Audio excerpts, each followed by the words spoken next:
내란 전담 재판부 위헌 논란에 대해 대통령실도 우려를 표명한 가운데 민주당이 오늘 비공개로 정책의원총회를 열어 보완 방안을 논의했습니다. 국민의힘도 고발회 형식의 의원총회를 열어 여당의 입법 폭주를 규탄했습니다. 전국 법관 대표들이 오늘 오전 회의를 열어 민주당이 주도하는 사법개혁에 대한 논의를 진행하고 있습니다.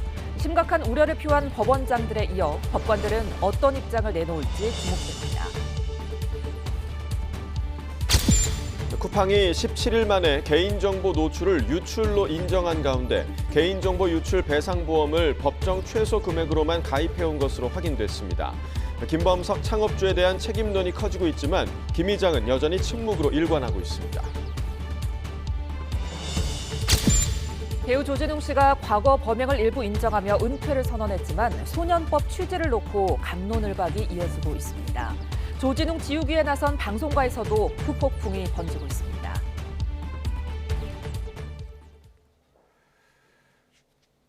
시청자 여러분 안녕하십니까? 월요일 뉴스나우 시작합니다. 전국 법관 대표들이 정기회의를 열고 민주당이 주도하는 사법개혁에 대한 논의를 진행하고 있습니다. 의장을 맡은 김혜영 판사는 모두 발언해서 이번 회의가 사법 신뢰 회복과 제도 개선에 도움이 되길 희망한다고 말했습니다. 현장에 취재기자 나가 있습니다. 임혜진 기자. 네, 경기 고양시 사법연수원입니다. 네, 회의가 언제 시작됐습니까? 네, 오전 10시 7분쯤 구성원 126명 가운데 과반수를 넘긴 84명이 재석해 회의가 시작됐습니다. 참석 인원은 점차 늘어 10시 20분쯤엔 108명이 참석한 거로 확인됐습니다. 전국 법관대표 회의는 각급 법원에서 선출된 대표 판사들이 모여 사법행정이나 법관 독립에 관해 의견을 표명하거나 건의하는 회의체입니다. 안건 토론과 찬반 표결 등을 거쳐 채택 여부를 결정하게 되는데 구성원 과반수가 출석해야 회의를 열 수 있고 출석한 인원의 과반수가 찬성해야 의결이 가능합니다. 의장을 맡은 김혜영 판사는 모두 발언해서 오늘의 논의가 사법신뢰 회복과 사법제도 개선에 기여되길 바란다며 회의 취지를 설명했습니다. 직접 들어보시겠습니다. 그러나 현재 국회에서 사법제도에 관한 여러 중요한 법안들이 논의 중이고 국민들에게 미치는 영향이 매우 크므로 법관들이 재판에 관한 전문성이나 실무 경험에서 나오는 의견들을 국민들께 상세히 말씀드리는 것 또한 책무라고 생각합니다. 네, 오늘 어떤 안건들이 논의됩니까? 네, 안건은 두 가지입니다. 사법제도 개선에 관한 재판제도 분과위원회 발의 안건과 법관 인사평가제도 변경에 관한 안건입니다. 재판제도 안건은 3개 항으로 구성된 입장표명 의안이 발의됐습니다. 사법제도 개선은 국민의 권리 구제를 증진하고 재판에 대한 국민의 신뢰를 높이는 방향으로 이뤄져야 하며 이를 위해 법관의 의견이 논의에 충분히 반영돼야 함을 밝힌다는 등의 내용이 담겼습니다. 법관 인사제도의 경우 단기적 정치적 논의나 일시적 여론에 따라 제도를 성급히 개편하는 건 바람직하지 않다는 우려의 입장을 공개적으로 밝힐지 결정하자는 내용이 포함됐습니다. 또 법관들의 요청에 따라 현재 논의되고 있는 사법행정위원회 설치와 내란전담 재판부 설치 그리고 범왜곡죄 도입 법안에 대한 법원 행정처의 설명도 이뤄질 예정입니다. 지난주 열린 전국 법원장 회의에서는 사법개혁 추진 법안을 두고 위헌성이 크다며 우려를 표명하기도 했는데 오늘도 입장 발표가 있을지 주목됩니다. 대한변호사협회도 오늘 성명서를 내고 해당 법안들이 헌법상 삼권 분립과 사법부 독립 원칙의 관점에서 우려된다며 신중한 검토를 촉구했습니다. 이런 가운데 법원 행정처는 내일부터 사흘간 공청회를 열어 내란재판부 등에 대해 학계와 시민사회 등의 의견을 수렴할 예정입니다. 지금까지 경기 고양시 사법연수원에서 YTN 임혜진입니다. 이처럼 위헌 논란이 제기되는 내란전담 재판부 설치를 두고 더불어민주당이 오늘 정책의원총회를 열어 의견 수렴에 나섰습니다. 국민의힘도 국민고발회 형식의 의원총회에서 여당의 입법 독주를 규탄하고 있습니다. 자세한 내용 국회 연결해서 알아봅니다. 김다현 기자. 네, 국회입니다. 네, 내란전담 재판부 설치는 논의 초반부터 위헌 논란이 제기됐는데 민주당은 강행하겠다는 의지가 큰 상황이죠? 네, 그렇습니다. 올해 안에 처리하겠다는 민주당 뜻은 확고한데 위헌성을 지적하는 목소리는 점점 커지고 있습니다. 법조계와 보수 야권은 물론 대통령실도 어제 내란 재판부의 위헌 소지를 최소화해야 한다고 언급했고요. 우당인 조국혁신당도 일단 위헌 제청이 이루어지면 윤석열 등 내란 일당이 석방될 가능성이 크다고 연이틀 공개 비판에 나섰습니다. 민주당 정청래 대표도 이런 흐름을 의식한 듯 1심 재판을 지연시키려는 정략에 맞서 위헌 시비마저 최소화하겠다면서 필요한 부분은 보완하고 수정할 부분은 과감히 수정하겠다고 강조했습니다. 하지만 강행 처리 의지만큼은 뚜렷합니다. 오늘 아침 회의 발언입니다. 법적으로 위헌이 아니더라도 1심 재판을 지연시키려는 정략에 맞서 위헌 시비마저 최소화하겠습니다. 내란 청산의 발걸음은 단 한 발짝도 물러설 수 없고 단 한순간도 늦춰질 수 없습니다. 민주당은 위헌성 시비를 최소화하기 위해 이 시각 비공개로 정책의원총회를 열어 보완 방안을 논의하고 있습니다. 현재 법사위까지 통과한 법안은 행정부 기관장인 법무부 장관이 내란 재판부 구성에 관여하는 방식인데요. 삼권 분립 원칙에 어긋나는 건 아닌지 또 특정 인물들에 대한 재판부 구성에 위헌 소지는 없는지가 쟁점이 될 전망입니다. 이른바 1인 1표제 부결을 계기로 리더십이 흔들린다는 평가를 받는 정청래 대표, 당원 여러분께 다시 한번 사과드린다면서 오늘도 거듭 자세를 낮췄는데요. 이런 상황에서 사실상 내란 재판부 입법에 열쇠를 쥐고 있는 정 대표가 논란을 어떻게 수습할지에도 관심이 쏠립니다. 네, 국민의힘은 민주당의 입법 강행에 총력 대응한다는 방침이죠. 네, 국민의힘 장동혁 대표는 아침 회의에서 내란 재판부를 강도 높게 비판했습니다. 대통령실이 내란 재판부 설치 자체에 공감한 건 헌법 파괴의 컨트롤 타워가 대통령실인 게 또 한 번 입증된 셈이라고 비판했습니다. 동시에 사법부의 저항도 촉구했는데요. 발언 들어보겠습니다. 내란 전담 재판부와 법 왜곡죄는 결국 범죄자 대통령 한 사람 때문이라는 사실 또한 입증된 셈입니다. 민주당이 경고를 무시한다면 사법부가 국민을 대신해 행동에 나서야 할 것입니다. 국민의힘도 곧바로 국민 고발의 형식의 의원총회를 열어 이재명 정부의 실정과 민주당의 입법 폭주를 규탄했습니다. 송호석 원내대표는 민주당이 파괴와 해체의 폭주를 개혁, 민주, 정상화와 같은 그럴듯한 거짓말로 포장하고 있다며 거짓과 탐욕으로 쌓아올린 권력의 모래성은 결코 오래가지 못한다고 비판했습니다. 정기국회 마지막 날인 내일 본회의에서 쟁점 법안들이 상정될 예정인데 하루 전부터 이렇게 강력한 발언으로 대여 투쟁 수위를 끌어올리는 모습입니다. 다만 이 같은 총력전에도 당내 결집력을 강화할 수 있을지는 미지수입니다. 장동혁 대표가 비상계엄에 대해 사과하지 않는 등 강성 노선을 유지하면서 내년 지방선거를 잘 치를 수 있겠느냐는 우려와 비판이 빗발치고 있기 때문입니다. 대표 친윤으로 꼽히는 윤한홍 의원이 장 대표를 작심 비판한 이후 당내 분열 우려까지 제기되는데 국민의힘의 한 재선 의원은 YTN과의 통화에서 내분으로 비치는 상황에 다들 걱정하고 있다며 장 대표가 바뀌길 바라고 있다고 말했습니다. 장 대표는 지도부에 반대하는 의원들을 중심으로 함께 식사하며 소통하는 일정을 잡고 있는데 강성 노선에 대한 우려를 잠재우고 리더십을 굳힐 수 있을지 주목됩니다. 지금까지 국회에서 전해드렸습니다. 윤석열 전 대통령 내란 혐의 재판에 노상원 전 정보사령관이 증인으로 나왔습니다. 또 김건희 특검에선 국민의힘뿐 아니라 민주당과도 접촉했다는 전직 통일교 핵심 간부의 주장을 놓고 파장이 계속되고 있습니다.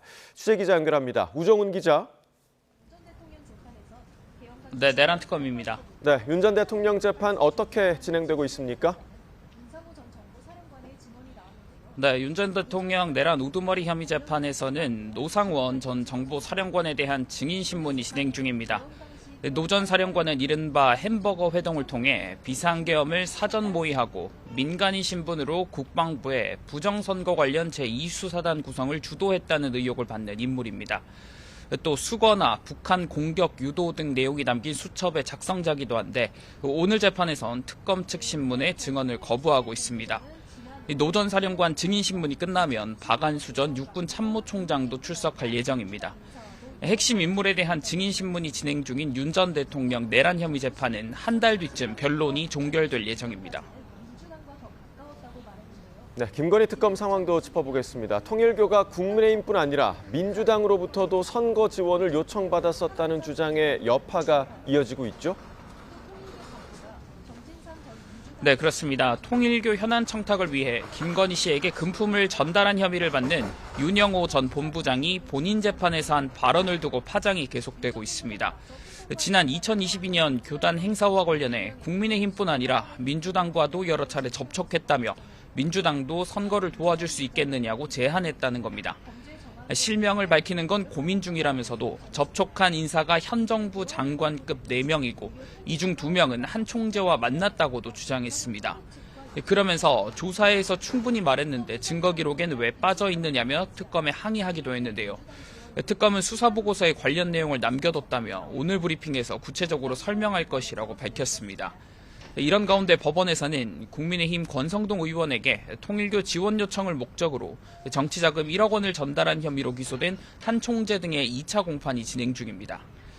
또 건진법사 전성배 씨에게 부탁하면 재판에서 무죄를 받을 수 있다며 청탁을 알선해주는 대가로 금품을 챙긴 혐의를 받는 브로커 이모 씨는 1심에서 징역 2년을 선고받았습니다. 지금까지 내란특검에서 YTN 우종훈입니다. 쿠팡 대규모 개인정보 유출 사고와 관련해 쿠팡이 피해자 배상을 위한 보험을 최소 한도로만 가입해온 사실이 확인됐습니다. 김범석 창업주에 대한 책임론도 커지고 있지만 김 의장은 여전히 침묵하고 있습니다. 취재기자 연결해서 살펴봅니다. 오동건 기자 자세히 전해주시죠. 네, 쿠팡이 고객 계정 유출 사고의 피해자를 구제하는 개인정보 유출 배상보험을 법정 최소 금액으로만 가입해온 것으로 확인됐습니다. 개인정보 유출 배상보험은 개인정보가 유출돼서 제3자에게 법적 손해배상 책임이 발생할 때 그 손해를 보상하는 보험입니다. 개인정보보호법에 따라서 일정 규모 이상 기업은 의무적으로 가입해야 하는 보험인데 전년도 매출액 10억 원 이상, 정보 주체 수가 10,000명 이상인 곳이 대상입니다. 쿠팡은 3,370만 명의 대규모 정보 유출 사고를 내고도 메리츠 화재 개인정보 유출 배상 책임 보험의 보장 한도 10억 원으로 가입돼 있던 것으로 알려졌습니다.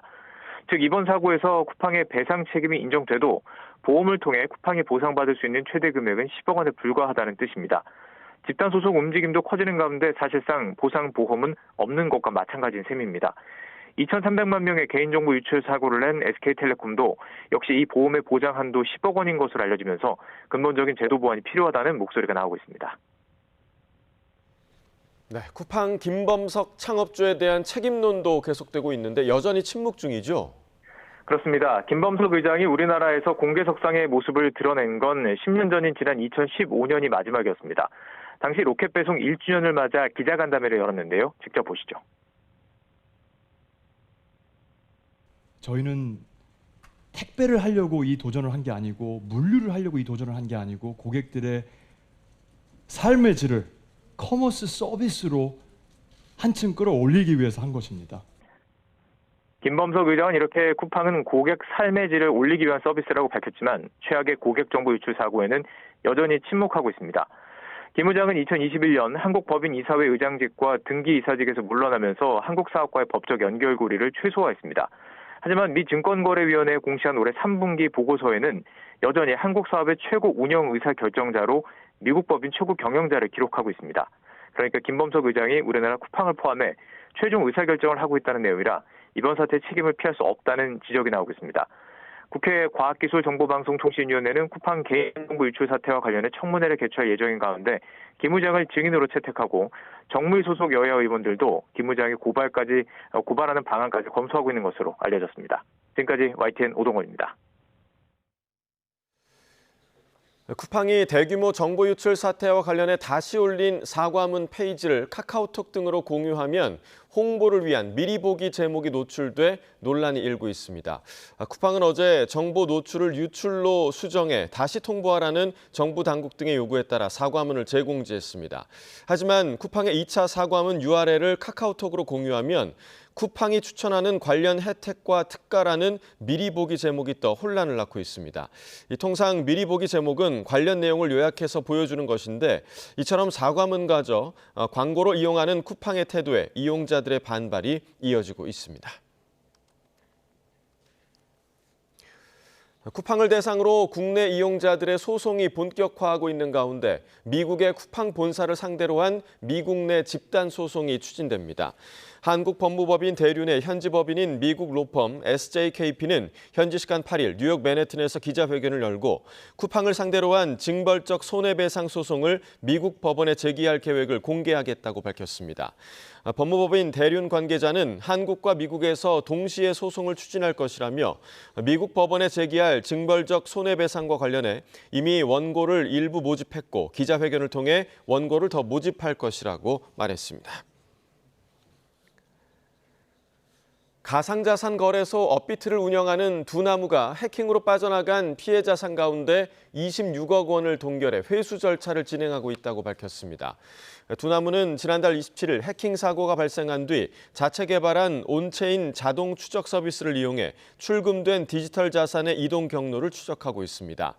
이를 통해 피해 자산 445억 원 가운데 26억 원을 동결했고 회수 후속 절차를 진행하고 있다는 설명입니다.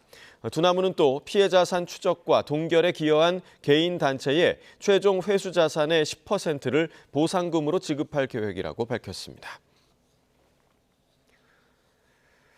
홈플러스의 유동성 악화로 주요 식품과 생활용품 업체들이 납품을 중단하고 있습니다. 삼양식품은 지난달부터 불닭볶음면 등 주요 제품의 홈플러스 납품을 중단했습니다. 삼양식품 관계자에 따르면 납품 대금이 쌓여 신규 공급을 멈춘 것으로 확인됐습니다. 앞서 아모레퍼시픽도 올해 8월부터 홈플러스에 대한 제품 공급을 중단했습니다. 홈플러스는 이달 초 일부 납품업체에 대금 정산을 연기해달라고 요청한 것으로 전해져 공급 축소 업체가 더 늘어날 가능성도 제기되고 있습니다.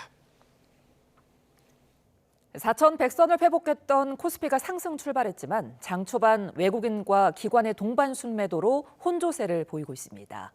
시가총액 3위 LG에너지솔루션은 벤치의 2조 규모 배터리 공급 소식으로 급등 중인데요. 취재기자 연결해 증시와 환율 소식 알아봅니다. 류한웅 기자, 코스피 시장에서 외국인과 기관이 오늘은 순매도 중이라고요? 그렇습니다. 지난주 금요일 4,100선을 회복했던 코스피가 외국인과 기관의 동반순 매도로 장 초반 4,000선으로 후퇴했습니다. 코스피는 0.2% 오른 4,109로 개장했지만 4,000선으로 하락 후 다시 4,100선으로 상승하는 등 혼조세입니다. 외국인과 기관이 동반순 매도를 하면서 지수 상승세가 꺾였습니다. 시가총액 3위 LG에너지솔루션은 벤치의 2조 원 규모의 전기차 배터리 공급 계약 소식으로 6% 가까이 급등하는 등 강세입니다.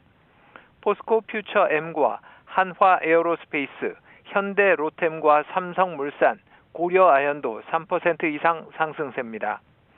시총 1위 삼성전자는 1% 상승세지만 2위 SK하이닉스는 보합세입니다. 코스닥은 0.4% 오른 928로 개장해 상승세를 이어가다 혼조세로 전환했습니다. 외국인이 순매수 중이지만 기관과 개인은 동반 순매도 중입니다. 코스닥 시총 1위 알테오제는 임시주주총회에서 코스피 이전이 결정되면서 3% 이상 급등하는 등 강세입니다. 원달러 환율은 1,472.8원으로 출발해 1,470원대와 1,460원대 사이에서 등락 중입니다. 원달러 환율은 지난달 27일 외환당국 개입으로 1,460원대로 내려갔지만 7일 거래일 연속 1,470원대를 기록 중입니다. 지금까지 YTN 유환홍입니다. 11호 부동산 대책 여파로 서울 아파트 매매 시장이 위축된 가운데 특히 한강벨트 일대 아파트 거래량이 90% 급감한 거로 나타났습니다. 국토교통부 실거래가 시스템을 분석한 결과 11월 서울 아파트 거래 신고 건수는 2,372건으로 10월보다 72.6% 감소했습니다. 구별로 볼 때 특히 마포, 성동, 광진 등 한강벨트 지역 거래가 크게 줄었는데 광진구는 11월 계약 신고 건수가 18건에 그치며 직전 달과 비교해 91% 줄었고 성동과 강동, 마포 역시 90% 가까이 감소했습니다. 비수도권 아파트값이 2년 만에 상승 전환해 한 달 넘게 오름세를 이어가고 있습니다. 한국부동산원은 지방 아파트 평균 매매 가격이 11월 첫째 주 0.01% 올라 지난 2023년 11월 넷째 주 이후 100주 만에 상승으로 돌아섰다고 밝혔습니다. 특히 부산, 울산, 경남권에서 상대적으로 높은 상승률이 계속되며 전체 평균을 끌어올리고 있는데 부산은 10월 마지막 주 상승 전환한 이후 6주째 상승세입니다. 소년범 전력을 인정한 배우 조진웅 씨가 전격 은퇴를 발표했는데요. 미성년 시절 범행이 성인이 된 뒤에도 영향을 미쳐야 하는지를 두고 갑론을박이 이어지고 있습니다. 김승환 기자입니다. 배우 조진웅은 그동안 공인으로서 쌓아온 반듯한 이미지와는 다른 소년범 전력이 보도된 뒤 거센 비판에 직면했습니다. 논란 하루 만에 조진웅이 은퇴를 선언하자 10대 시절 일을 이유로 배우 활동을 그만두는 결정이 적절한지를 두고 의견이 엇갈리고 있습니다. 한인섭 서울대 명예교수는 어두운 과거에 함몰되지 않고 사회적 인정을 받는 수준까지 이른 건 높이 평가받아야 한다고 말했고 청소년 쉼터를 만들어 소년범 교화에 힘쓴 송경용 신부도 그 시절을 들춰내 오늘의 시점에서 판단하면 그 아이들은 살아있어서도 안 된다고 꼬집었습니다. 소년법의 목적이 교화에 있어 전과로도 기록되지 않는 만큼 과거 소년 보호 처분 이력을 지금 비난하는 게 적절하지 않다는 겁니다. 반면 과거의 과오를 애써 덮어둘 수만은 없고 배우라는 직업의 특수성을 고려하면 은퇴가 불가피한 선택이었다는 반론도 나옵니다. 박경신 고려대 교수는 전두환과 노태우가 법에 따른 처벌을 받았다고 해서 과거를 근거로 그들을 비판할 수 없는가라고 물었고 박유아 세종대 명예교수는 배우는 사람들 환상을 만족시키는 직업이라며 더는 환상을 품을 수 없게 됐으니 그만두는 건 현명한 결정이라고 말했습니다.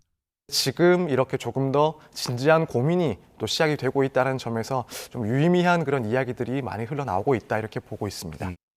이런 가운데 처음 소년범 전력을 보도한 언론사를 상대로 한 형사 고발까지 제기되면서 관련 논란은 당분간 이어질 것으로 보입니다. YTN 김승환입니다. 배우 조진웅 씨의 소년범죄 전과를 폭로한 기자들이 소년법 위반 혐의로 피소됐습니다. 김경호 변호사는 어제 국민신문고를 통해 디스패치 기자 2명을 소년법 제70조 위반 혐의로 고발했습니다. 김 변호사는 해당 매체 기자들이 강도상해 혐의와 소년원 수용 사실 등 조 씨의 1994년 소년보호 사건 내용을 구체적으로 적시했다고 밝혔습니다. 소년법 제70조는 관계기관이 소년보호 사건의 내용에 대해 재판이나 수사 또는 군사상 필요한 경우 외에 어떠한 조회에도 응해서는 안 된다고 규정하고 있습니다. 방송인 박나래 씨가 전 매니저들로부터 이른바 갑질 등 의혹이 제기된 뒤 처음으로 직접 입장을 내고 당분간 활동을 중단하겠다고 밝혔습니다. 박 씨는 오늘 SNS를 통해 어제 의혹 제기에 나선 전 매니저들과 만나 오해와 불신들을 풀 수 있었지만 여전히 모든 게 자신의 불찰이라고 생각하고 반성한다고 전했습니다. 다만 웃음과 즐거움을 드리는 것을 업으로 삼는 개그맨으로서 더는 출연 프로그램과 동료들에게 민폐를 끼칠 수 없다고 판단해 모든 게 깔끔하게 해결되기 전까지는 방송 활동을 중단하기로 결심했다고 알렸습니다. 그러면서 다시 한번 자신을 믿고 응원해준 이들에게 머리 숙여 깊이 사과드린다고 덧붙였습니다. 이런 가운데 방송인 박나래 씨에게 불법 의료 행위를 했다는 의혹이 제기된 인물이 어제 SNS에 올린 공개 입장문을 삭제했습니다. 해당 게시물에는 직접 의사 가운을 입고 있는 사진과 함께 자신은 내몽고 포광의과대학 병원에서 내 외국인 중 최연소 교수까지 역임한 인물이라는 소개가 담겨 있었습니다. 그러면서 불법 의료 의혹을 제기한 박 씨의 전 매니저들에게 반박했는데 이후 공정한 사회를 바라는 의사들의 모임은 포광의대의 실체는 유령의대라며 설령 중국 의사 면허를 가지고 있다고 해도 한국에서 의료 행위를 한 경우엔 명백한 불법이라는 성명을 냈습니다. 축구선수 손흥민 씨에게 임신 사실을 폭로하겠다며 돈을 뜯어내려고 한 일당에 대한 1심 선고가 오늘 나옵니다. 서울중앙지방법원은 오늘 오후 2시 20대 여성 양모 씨와 40대 공범 용모 씨의 공갈미수 혐의 재판 선고기일을 진행합니다. 양 씨는 지난해 6월 아이를 임신한 사실을 폭로하겠다고 협박해 손 씨에게 3억 원을 갈취한 혐의로 구속 기소됐습니다. 용 씨는 올해 3월에서 5월 사이 임신과 낙태 사실을 폭로하겠다고 협박해 7천만 원을 추가로 갈취하려다 미수에 그친 혐의를 받습니다. 보증금을 넣고 정해진 목표 시간만큼 공부하면 상금을 주는 앱 파트타임 스터디가 파산을 앞두고 일부 공부 미션의 보증금을 2배로 높인 사실이 드러났습니다. 해당 이벤트에 참여하면 보상금도 2배로 준다며 이용자들을 끌어들였던 건데 파산 직전 돈을 더 챙기려 했던 게 아니냐는 지적이 나옵니다. 정영수 기자의 단독 보도입니다. 생활비가 빠듯한 20대 취업준비생 A씨는 지난 2024년 6월 파트타임 스터디 앱을 쓰기 시작했습니다. 아르바이트로 틈틈이 모아둔 10만 원을 앱에 보증금으로 넣고 미션으로 정해진 공부 시간을 채우면 하루 몇백 원씩이라도 상금이 나왔기 때문입니다. 하지만 앱 운영사가 파산을 신청하고 지난 24일 출금이 막히면서 보증금을 몽땅 잃게 됐습니다. 지금은 알바도 안 하고 있는 상태여서 그 돈이 좀 굉장히 저한테는 컸거든요. 한 달 정도 모아서 다음에 뭐 밥값이나 식비에 보탠다던가. 보증금 크기에 따라 보상도 커지는 구조라 수십만 원을 넣어뒀다가 낭패를 본 사람도 많습니다. 저도 한 3-4개를 진행하다 보니까 보증금이 지금 80만 원에 달하거든요. 이렇게 돈을 못 돌려받았다며 피해자 단체 채팅방에 모인 사람의 숫자는 2,000명이 넘어갑니다. 폐업한 파트타임 스터디 사무실입니다. 문이 굳게 잠겨있지만 모니터를 비롯한 집기류가 대부분 고스란히 남은 모습입니다. 그런데 회사 측은 파산을 20여일 앞두고 보증금 상한을 늘리면서 이용자들의 피해를 키웠던 것으로 드러났습니다. 보상을 2배로 늘려준다고 홍보하면서 이용자가 넣을 수 있는 일부 공부 미션 보증금의 한도를 기존 10만 원에서 20만 원까지 높인 겁니다. 그러면서 같은 기간 연예인에게 광고를 의뢰하면서 이용객들을 모집했습니다. 그러는 사이 파산을 준비한 것으로 프로그램 기록상으로 확인됐지만 파산 신청 직전까지 이용자들의 추가 결제는 막지 않은 것으로도 파악됐습니다. 갑자기 대규모로 모집한다, 한창 가서 나가겠다는 그런 의도로밖에 해석할 수가 없잖아요. 이게 잘못하면요, 폰지 사기가 돼요. 일단 회사 측은 파산 절차에 따라 이용자들을 채권자로 등록하는 절차를 이어가고 있다고 밝혔는데 일부 간편결제 회사들은 보증금 환불 절차에 나선 상황입니다. 일부 피해자들은 집단 형사 고소도 준비하는 가운데 경찰은 업체 관계자들을 사기 혐의로 입건해 수사를 이어가고 있습니다. YTN 정영수입니다. 동절기 유행하는 노로바이러스 감염증 발생이 최근 늘어나면서 보건당국이 위생수칙 준수를 당부했습니다. 질병관리청은 표본 감시 대상인 병원급 210개소의 노로바이러스 감염증 환자 숫자가 11월 23일에서 29일인 올해 48주 차에 127명으로 한 주 전보다 58.8% 증가했다고 밝혔습니다. 전체 환자 가운데 0에서 6세 영유아 비중은 29.9%를 차지했습니다. 노로바이러스는 오염된 물이나 음식물을 먹을 경우 환자와 접촉하거나 침 등 환자의 분비물에 닿았을 때도 감염될 수 있으며 감염되면 구토와 설사, 복통, 발열 증세가 나타날 수 있습니다. 동해안에 건조경보가 내려진 데다 바람까지 강하게 불 걸로 보여 산불 위험이 커지고 있습니다. 이번 주는 큰 추위는 없겠지만 비나 눈이 잦을 걸로 보이는데요. 취재기자 연결해 자세한 날씨 상황 짚어봅니다.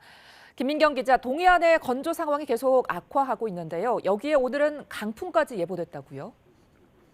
네, 동해안 지역의 건조특보가 벌써 일주일 넘게 이어지고 있습니다. 특히 강릉과 삼척 등 영동 6곳과 경북 울진, 포항은 건조경보가 발효 중인데요. 대기 메마름이 심한 데다 오늘 오전까지는 순간 풍속이 초속 20에서 25m의 강풍이 불 걸로 보여 산불 위험이 더욱 커진 상황입니다. 산림청은 건조한 날씨에 강풍까지 겹치면 작은 불씨도 대형 산불로 이어질 수 있는 만큼 산 주변에선 불을 절대 사용하지 말아달라고 거듭 당부했습니다. 네, 이번 주에 큰 추위가 없다니까 다행인데 대신 비나 눈이 잦을 걸로 보인다고요? 네, 주말과 휴일에 기온이 크게 높았던 탓에 오늘은 기온이 다소 내려가 쌀쌀하게 느껴졌어도 예년에 비하면 여전히 높은 수준입니다. 서울의 평년 최저 기온이 영하 2.4도, 최고 기온이 5도인데요. 오늘 아침 서울 기온은 1도였고 낮에도 6도까지 오를 걸로 보입니다. 이번 주는 한파로 이어질 만한 강추위는 없겠습니다. 다만 목요일에는 전국적으로 비나 눈이 예보됐는데요. 아직 구체적인 강수량 예보는 나오지 않았지만 새벽에 중서부를 시작으로 점차 전국으로 확대해 밤에는 대부분 그칠 걸로 보입니다. 주말에도 전국적으로 비나 눈이 예상되는데요. 이후 다음 주에는 기온이 떨어지면서 다시 추위가 찾아올 전망입니다. 지금까지 과학기상부에서 YTN 김민경입니다.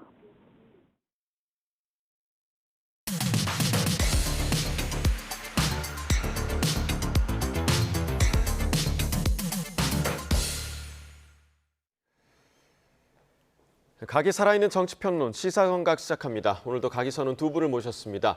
서영주 맥정치사회연구소장, 송영훈 전 국민의힘 대변인 나오셨습니다. 어서 오십시오. 네. 자, 오늘 오전에 여야 대표들이 내란 전담 재판부에 대한 입장을 각각 내놨는데요. 그 내용을 먼저 보시고 이야기 나누겠습니다. 법적으로 위헌이 아니더라도 1심 재판을 지연시키려는 정략에 맞서 위헌 시비마저 최소화하겠습니다. 국민적 공감대를 더 넓히고 위헌 소지를 최소화하기 위해 필요한 부분은 보완하고 수정할 부분은 과감히 수정해 나갈 것입니다. 대통령실도 생각을 같이 한다며 힘을 보태고 나섰습니다. 헌법 파괴의 컨트롤 타워가 대통령실이라는 것이 또 한 번 입증된 셈입니다. 내란 전담 재판부와 법 왜곡죄는 결국 범죄자 대통령 한 사람 때문이라는 사실 또한 입증된 셈입니다. 네, 지금 내란 전담 재판부와 관련해서 계속해서 이제 위헌 논란이 일고 있는데 지금 정청래 대표의 워딩을 보면 위헌이 아니더라도 위헌 시비마저 최소화하겠다라는 내용은 위헌의 소지를 좀 인정하지 않는다는 그런 해석도 가능할 것 같은데요. 이제 정치적인 수사이기 때문에 위헌성이 없다. 만에 하나 위헌이 있다 하더라도 그런 부분을 최소화하겠다 이런 입장 같은데요. 사실 이 내란 전담 재판부의 설치에 있어서는 위헌이 있다 없다는 중요한 문제는 아닌 것 같습니다. 우리가 왜 내란 전담 재판부를 이야기하고 있는가? 거기에 초점을 맞춰야 되지 않겠습니까? 그거는 사법부의 수장인 조희대 대법원장도 알고 있어요. 오부요인 회의에서조차도 본인도 스스로 국민적 우려를 잘 알고 있다. 그러면 사법부에 보내는 국민적 우려가 무엇일까요? 이 내란 재판에 대한 무게감을 과연 국민들이 생각한 우려만큼 사법부가 느끼고 있느냐라는 측면에서는 스스로도 부족한 걸 알고 있다고 얘기하는 것이에요. 그래서 저는 가장 최선책은 입법부가 내란 재판부라든지 법 왜곡죄든 여러 가지 사법개혁을 위헌 소지를 최소화하는 그런 위헌 부담을 안고 추진하기보다는 사법부가 그 사법부 안에서 내란 전담을 할 수 있는 재판부를 지정해서 그 안에서 국민적 우려를 먼저 선제적으로 시켜준다면 굳이 이런 논박이 없는 거 아니겠습니까? 그래서 저는 조희대 대법원장을 비롯해서 지금 법원장 회의도 했고 지금 법관회의도 진행되고 있는데 사실 내란 재판부와 여러 가지 부분에 대해서 위헌적 판단을 하라고 회의하는 거 아니겠죠. 물론 의견 낼 수 있죠. 그 의견 플러스 최소한 국민적 우려를 불식시킬 수 있는 대책이나 대안은 내놔야 될 거 아닙니까? 그런 거 없이 계속해서 그 위험만 주장하고 있으면 본질적인 문제에서 좀 동떨어진 게 아닌가. 저는 그런 지적이 좀 타당하지 않나 싶습니다. 그러니까 이제 사법부가 먼저 이런 우려를 해소할 수 있는 움직임을 보여줄 필요가 있다라고 지금 얘기를 해주셨는데 이 부분에 대해서 좀 어떻게 생각하시나요? 어떤 방식이 되었든 재판부의 구성은 사법부의 영역입니다. 그것은 법원 내에서 자율적으로 해결해야 될 문제인 것이고 지금 민주당이 내놓은 내란 전담 재판부법 이미 국회 법사위까지 통과했습니다마는 그 내용상 명백하게 위헌입니다. 그리고 그 위헌성을 민주당 스스로도 잘 알고 있기 때문에 이번 달 1일에 추미애 법사위원장이 어떤 법을 발의했습니까? 헌법재판소법 개정안을 발의해서 이 내란이나 외환 혐의에 관련된 재판은 헌법재판소에 그 재판에 적용되는 법률에 관한 위헌 제청을 법원이 해서 보내더라도 재판 절차가 정지되지 않도록 하는 그런 헌법재판소법을 추가로 발의했잖아요. 그 얘기인즉슨 본인들도 위헌이라는 걸 잘 알고 있는 겁니다. 이런 걸 하면 안 되는 것이죠. 천대엽 법원행정처장이 몇 달 전부터 역사적인 재판이 무효가 될 수 있다라고 경고를 했습니다. 이런 법을 정말로 제정을 하고 시행을 하게 되면 아마 윤 전 대통령의 변호인들은 그 즉시로 위헌 제청 신청할 것이고 그 이전에 법원이 직권으로 위헌 제청을 할 수도 있습니다. 그렇게 되면 재판 절차는 모두 중단되고 관련된 피고인들은 석방되게 될 겁니다. 그게 정말 민주당이 원하는 바인가 묻고 싶고 제가 한 말씀만 더 드리면 저는 12.3 비상계엄에 대해서 정확한 책임을 물어야 한다는데 매우 동의하거든요. 그런데 우리 사회는 가장 헌법 바깥에 있는 일을 헌법의 테두리 내에서 해결했습니다. 그게 대한민국과 대한민국 국민이 자부심을 가질 수 있는 요소인 것이거든요. 그런 점을 민주당이 간과하지 않아야 된다라는 말씀을 드립니다.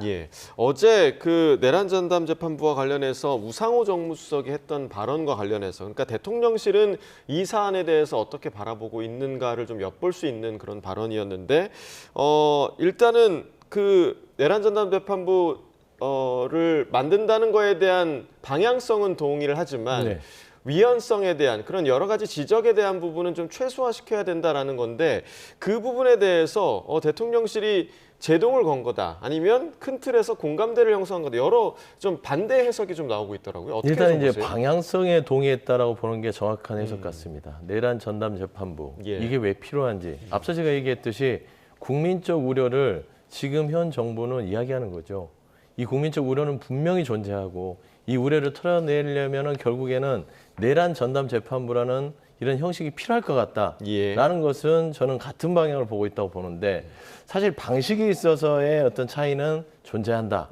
위헌 소지를 최소화해라. 아예 없어야죠. 그러니까 위헌 소지는 최소화한다는 것은 나중에 뭐 법률위원 제청을 한다든지 이런 걸 통해서 재판이 지연되거나 또 무효화될 수 있는 그런 우려들이 있어서는 안 된다는 얘기를 하는 것인데 저는 내란 전담 재판부 부분들에 대해서 조희대 대법원장에게 직접적으로 정부가 선보인이기 때문에 압박은 할 수 없어서 법원이 자율적으로 이런 부분을 잘 판단해서 내부적으로 좀 이런 그 법원의 판단 속에서 내란 전담 재판부가 진행되기를 원한다.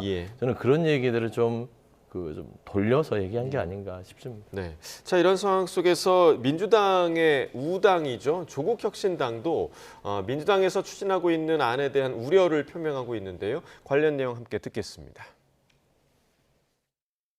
이 법이 이제 통과돼서 적용이 되면은 윤석열 변호인단 쪽에서는 위헌 심판 제청을 신청하게 됩니다. 그리고 해당 법원이 이거를 받아서 제청을 하는 순간 바로 재판 자체가 정지가 됩니다. 실제로 위헌 심판을 해서 이 특별법이 위헌이다 이렇게 결정이라도 하게 되면은 그동안 진행됐던 내란 재판 전체가 무효가 되는 그런 상황이 발생합니다. 그럼 완전히 새롭게 시작해야 되는 건데 그 순간 다 풀려나고 새로운 재판을 시작한다는 상황 자체가 사실상은 윤석열 집단 자체를 그냥 이렇게 풀어주고 명분을 만들어주는 그런 치명적인 결과를 가져올 수 있다는 점에서 그래서 너무 큰 걱정들보다는 중요한 것은 이 내란 재판을 신속하게 윤석열이 석방되는 일이 없이 종료가 될 수 있도록 그렇게 하는 것이 중요한 것입니다. 그래서 이 본질이 내란 재판부로 위헌성으로 옮아가고 이런 것보다는 신속하게 이것을 어떻게 하면 할 것인가라고 하는 것을 이야기를 하는 것이 중요하다고 생각합니다. 네, 그러니까 지금 서왕진 원내대표가 했던 얘기가 조금 전에 이제 대변인께서 얘기하신 부분 같은데 그러니까 의도치 않은 결과를 나올 수 있다라는 얘기잖아요. 그러니까 재판 정지까지 되는 그 과정을 다시 한번 좀 쉽게 좀 설명을 해주실 수 있으실까요? 그러니까요. 재판에 적용되는 법률에 대해서 법원이 위헌의 의심이 있으면 그 재판부는 헌법재판소에 이 법이 위헌인지 여부를 가려달라고 보내게 됩니다. 이걸 우리가 위헌법률 심판 제청이라고 하거든요. 그렇게 되면은 헌법재판소법에 따라서 그 재판 절차는 정지되게끔 되어 있습니다. 그러면은 형사재판이 정지되어 있는데 피고인을 계속 구속시켜 놓을 수 없지 않겠습니까? 그러니까 윤 전 대통령을 비롯해서 구속되어 있는 주요 피고인들 다 풀려난다는 이야기를 하는 겁니다. 제가 아까 드린 말씀에 대해서 지금 조국혁신당도 똑같이 동의한다는 입장을 보이고 있는 것 아니겠어요? 자, 이런 경고가 몇 달 전부터 계속 있어 왔습니다. 그럼에도 불구하고 추미애 법사위원장을 비롯해서 민주당 의원들이 밀어붙여서 결국은 국회 법사위까지 통과한 것이죠. 이쯤 되면은 추미애 법사위원장은 이제 더 이상 보수의 어머니가 아닙니다.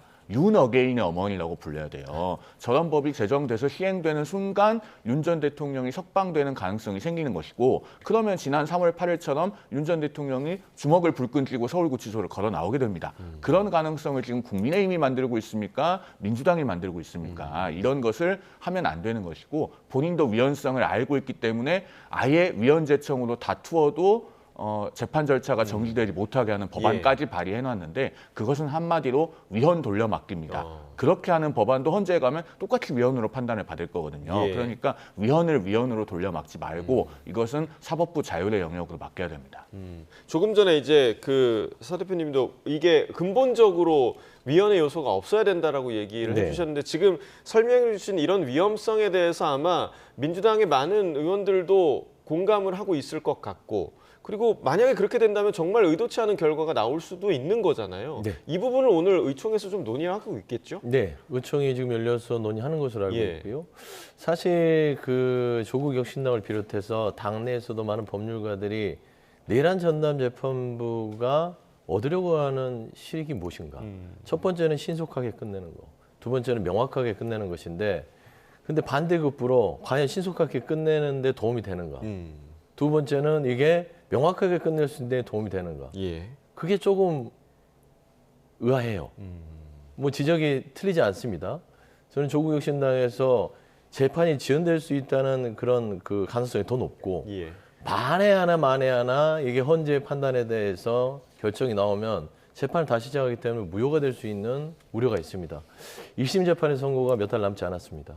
내란 우두머리에 대한 1심 재판 선고까지 지켜본 후에 내란 전담 재판부를 실시를 해도 또 저는 위헌의 소지를 상당히 줄일 수 있다고 봐요. 그렇기 때문에 사실상 지금 현재 논의가 되고 있는 내란 전담 재판부의 입법적인 어떤 추진은 속도전보다는 말씀한 대로 위헌 소지를 거의 없애는 상황에서 더 검토를 하고, 그리고 나서 실질적으로 국민들이 우려하는 상황들은 사법부의 자율에서 마무리가 될 수 있도록 사법부와 그리고 사법부 구성원들과 많은 의견 조율을 통해서 이 내란 전담 재판부에 대한 입법이 완성되는 그런 속도와 방향을 같이 가져가는 전략으로 바뀌지 않을까, 좀 그렇게 판단이 됩니다. 자, 지금 동시에 전국 법관 대표 회의가 열리고 있는데, 물론 이제 법관 대표 회의 결과 그리고 민주당, 국민의힘의 의총 결과를 좀 봐야겠지만, 오늘을 기점으로 조금 여당과 사법부 사이의 갈등이 더 심화될 것인가, 아니면 조금 간격을 좁힐 수 있을 것인가, 어떻게 좀 전망하십니까? 민주당이 이런 위헌적인 법안을 당장 거둬들여야죠. 왜냐하면 이것은 정상적인 법률가들이 봤을 때는 위헌성이 명백합니다. 그러니까 전국 법원장 회의에서도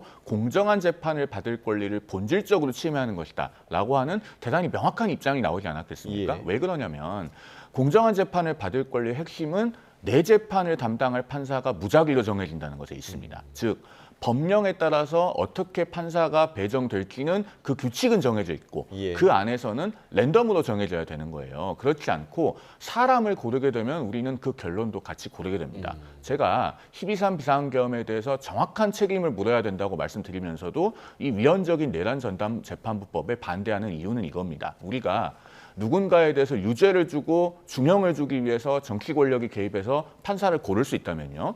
그 반대로 누군가에게 무죄를 주고 면죄부를 주기 위해서도 정치 권력이 판사를 고를 수 있는 거예요. 그렇기 때문에 그 헌법의 선, 헌법의 담장을 함부로 넘으면 안 되는 겁니다. 우리 헌정사상 그런 전례가 없지 않겠습니까? 그럼에도 불구하고 이 방송을 보고 계시는 시청자들 중에서 아니 2024년 대명천지에 계엄을 했는데, 이 평시에 계엄을 했는데 그런 사람들에 대해서는 할 수 있는 모든 수단을 동원해서 빠르고 엄정하게 책임을 물어야 되는 것이 아니냐라는 생각을 하시는 분들 계실 거예요. 그런데 그런 수단으로 이 내란 전담 재판부법은 답이 아닙니다. 만약에 먼 훗날에 자유통일당 같은 극단적인 목소리를 내는 정당이 혹시라도 다수당이 돼서 12.3 비상계엄 재심 전담 재판부법을 만들고 김용현 전 장관의 변호인 같은 사람들을 판사로 고르겠다고 하면 그때는 어떻게 할 겁니까? 그러니까 애초에 이런 것을 처음부터 하면 안 되는 겁니다. 근데 이제 사실 본질적인 문제에서 계속 우리가 벗어나서 위헌이냐 아니냐 밀어붙이는 것은 그건 올바른 정치 행태가 아니라고 하는데, 내란이라는 이런 우리가 잊지도 않을 거라고 생각했던 게 45년 만에 또 생겼어요. 그러니까 국민들이 받고 있는 여러 가지의 어떤 충격들은 크고, 이 부분들을 조금 더 특별하게 처리해 주기를 바라는 건 우리가 부인할 수 없는 사실 아니겠습니까? 그러면 사법부에 묻고 싶어요. 특히 조희대 사법부에. 해야 할 일을 하고 있느냐?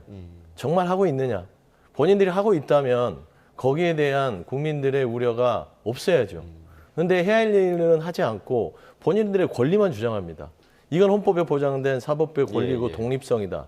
이거를 보장해달라. 왜 헌법을 깨면서 우리의 권한을 침해하느냐. 좋습니다. 그 주장을 하세요.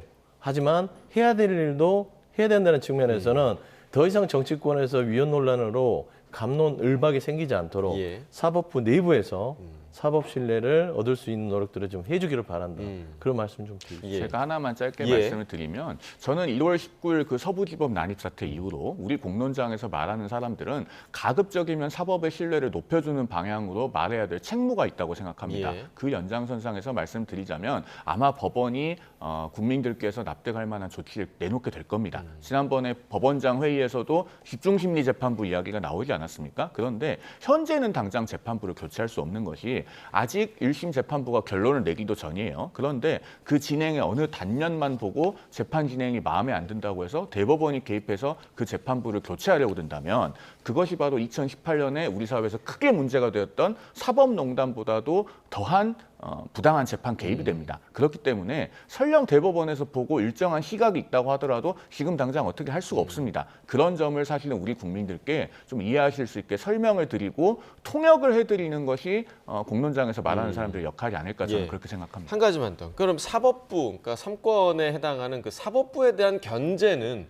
어떻게 좀 이루어져야 한다고 생각하세요? 견제는 지금도 우리 헌법에 여러 가지 장치가 있죠. 예를 들어서 국정감사를 한다든가 국정조사를 한다든가 물론 개별 재판에는 개입하지 않는 영역에서 가능한 겁니다. 그리고 법관이 정말로 중대한 위법을 저질렀을 때는 물론 그런 일이 있어서는 안 되겠습니다만은 탄핵이라고 하는 장치도 두고 있습니다. 그런 헌법적인 수단 내에서 해야 되는 것이지 개별 사건 안에 들어가서 정치 권력이 재판부를 구성하는 방식을 바꾸고 나아가서 판사를 고르려고 해서는 안 되는 겁니다. 근데 제가 정말 국민들이 생각하는 바를 좀 전달하고 싶은 게 물어볼 거예요, 사법부에. 진즉 좀 하지. 1년이 지났는데 이제 와서 무슨 방안을 내놓겠다고 왜 모였지? 정치권에서 내란 전담재판부 위원 소집까지도 안고서 추진하겠다고 하니까 이제서야 법관회의를 하고 이제서야 법원장회의를 해서 그와 같은 논의를 하는 거. 그 부분에 대해서는 사실상 조희대 대법원장이나 조희대 사법부는 할 말은 없을 것이다. 좀 진지하게 할 일들은 해가면서 본인의 권리를 주장하셔라. 저는 그런 말씀 좀 알겠습니다. 때늦은 회의다라고 지적을 해주셨고요. 이 회의의 결과가 나오는 대로 또 속보로 저희가 좀 전해드리도록 하겠습니다. 다음 주제로 좀 넘어가 보면요.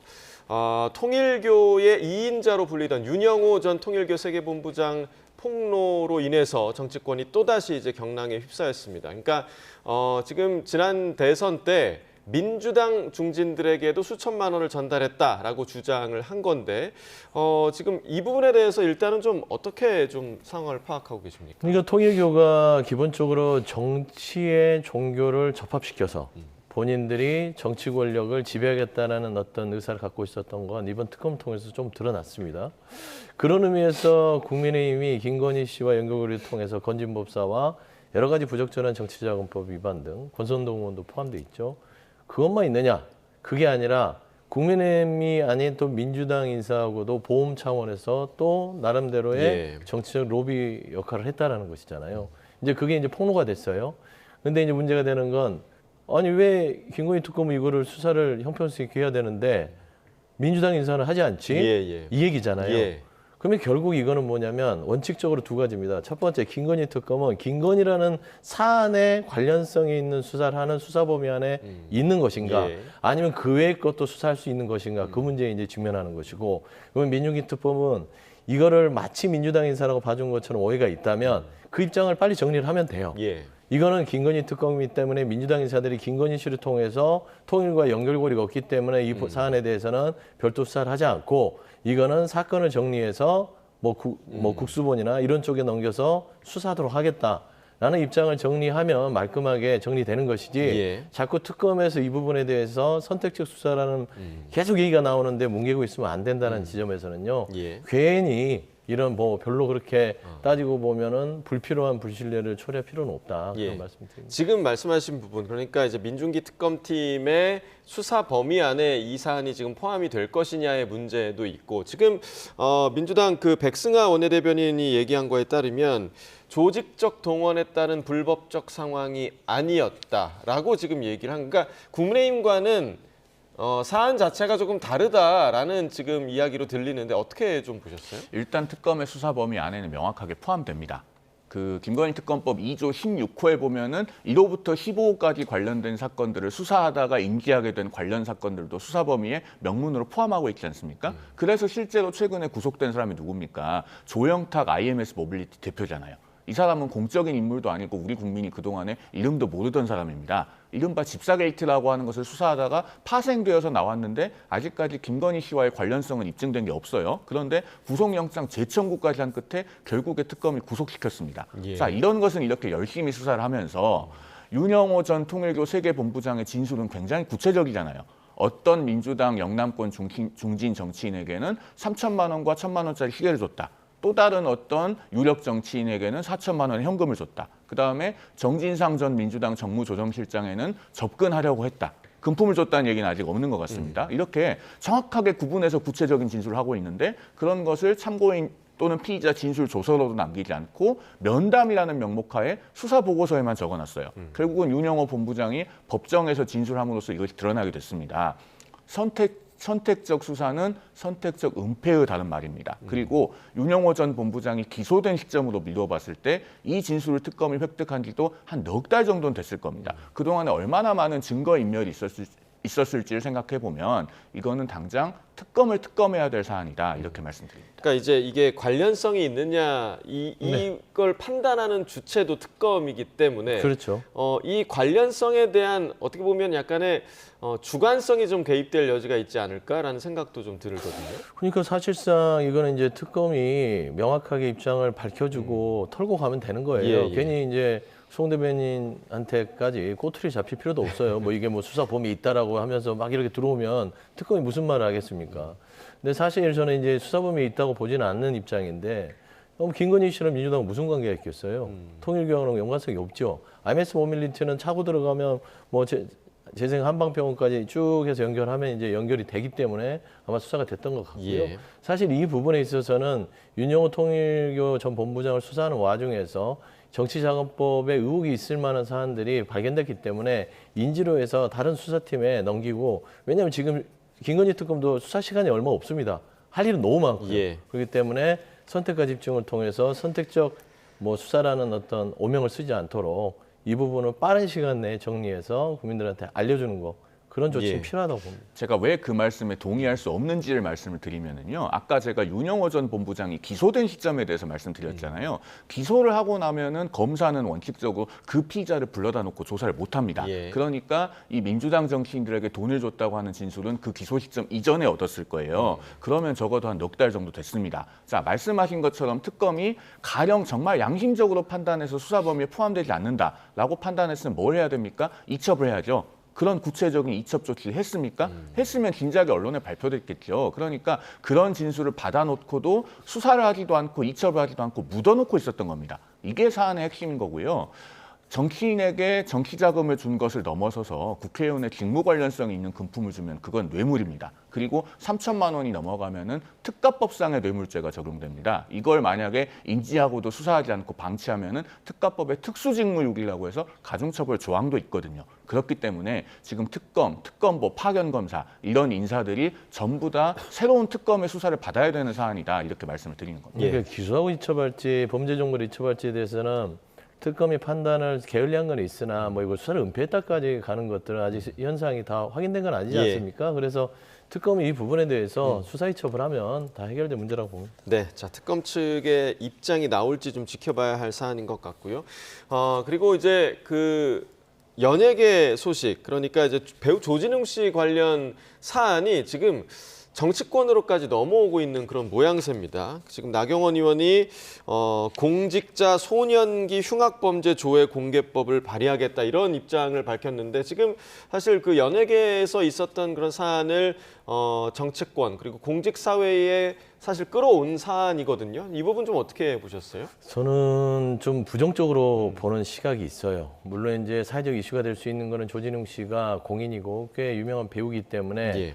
뭔가 국민적인 관심사를 가져올 수 있으나 전체의 어떤 개인의 삶에 대한 그 존중의 의미에서는 그게 선행이든 악행이든 간에 그 어떤 지난 시간에 있어서의 책임지는 시간을 가졌다면 예. 지금 현재 내 모습이 그 과거의 30년 전의 모습 때문에 재단이 돼서 더 이상 설 곳이 없는 것이 과연 건강한 사회인가라는 질문들은 던지고 싶습니다. 예. 예를 들어서 정치권이 조진웅 씨에 대한 부분들을 정치적인 생각을 다 버리고 정말 사회 정의를 세우기 위해서 뭔가 법을 발의한다. 저는 그렇게 생각하지 않아요. 예. 사실 조진웅 씨가 과거 30년 전에는 잘한 지는 아니죠. 그러니까 소년에서 6개월 동안 말하자면 감옥 생활을 했겠죠. 예. 그렇기 때문에 저는 이 부분에 대해서는 편을 들 생각은 없으나 다만 그 이후에 몰락했던 그 질풍노도의 청소년기를 딛고 그래도 30년 동안 그 안에서 어떤 성찰이 있었는지 모르겠으나 최소한 반성은 겉으로 드러나지 않았으나 본인이 그래도 겸허하게 같은 일을 반복하지 않고 여기까지 왔다는 자체는 저는 전체 삶을 부정당하는 이런 현상들이 과연 건강한 사회 현상으로 자리 잡는 문제인가. 나중에 정말 한 번 실수로 정말 나락으로 쓰러져 있는 청소년들에게 우리 어른들은 포기하지 말라고 얘기할 수 있을 것인가.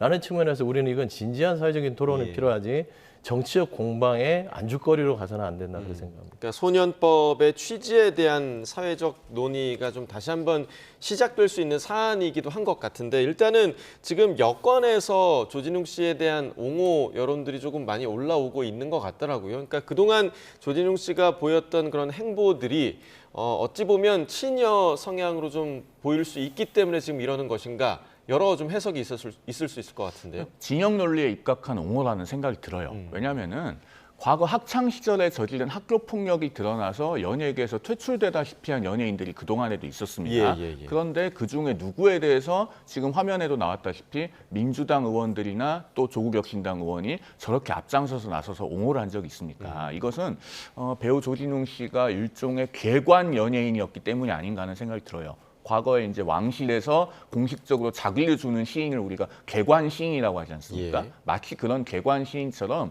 조진웅 씨가 여러 가지 정부가 주최하는 행사에 자주 초청되는 그런 일종의 괴관 연예인이었기 때문에 저렇게 진영 논리에 입각한 옹호를 하는 것이다라고 보여지고 물론 소년법의 취지는 존중될 필요가 있습니다. 소년은 미성숙한 존재이고 그렇기 때문에 법이 교화되어서 갱생할 수 있는 가능성을 열어두고 있는 것이죠. 그래서 범죄 전력도 공개하지 않는 것이지만 이건 지금 일반적인 생활인의 영역이 아니라 대단히 공적인 인물 그리고 대중의 이미지를 먹고 사는 직업에 관한 것 아니겠습니까? 그리고 더 나아가서 지금 조진웅 씨가 문제가 된 사안처럼 굉장히 입에 담기도 어려운 강력범죄, 흉악범죄, 성범죄를 저지른 사람이 그것을 청소년기에 저질렀을 때 그런 것을 우리 국민이 안다면은 국회의원이나 혹은 대통령으로 뽑을 수 있을지 생각해 보면 이참에 공직 후보자나 고위공직자에 대해서는 소년범의 이력도 공개하자라고 하는 문제 제기도 상당히 의미 있는 논의로 진행될 수 있는 부분이 있다라고 생각이 듭니다. 예, 이 논의에 진전이 있을지도 좀 지켜봐야겠고요. 마지막으로 어제 있었던 대통령실 기자간담회 이야기를 좀 다뤄보도록 하겠습니다. 화면 먼저 보시고 이어서 이야기 나누겠습니다. 공직기강을 통해서 저를 포함해서 김남국 전 비서관, 김현지 실장의 조사와 감찰을 실시했으며 실시 결과 김 전 비서관의 관련 내용을 전달하지 않았다는 것을 확인했습니다. 앞으로도 이런 오해가 생기지 않도록 공직기강이 더욱 엄중하게 다룰 것이고 직원들 관리에도 저 또한 더욱 만전을 기하도록 하겠습니다. 연말에 3실장 간담회를 왜 합니까?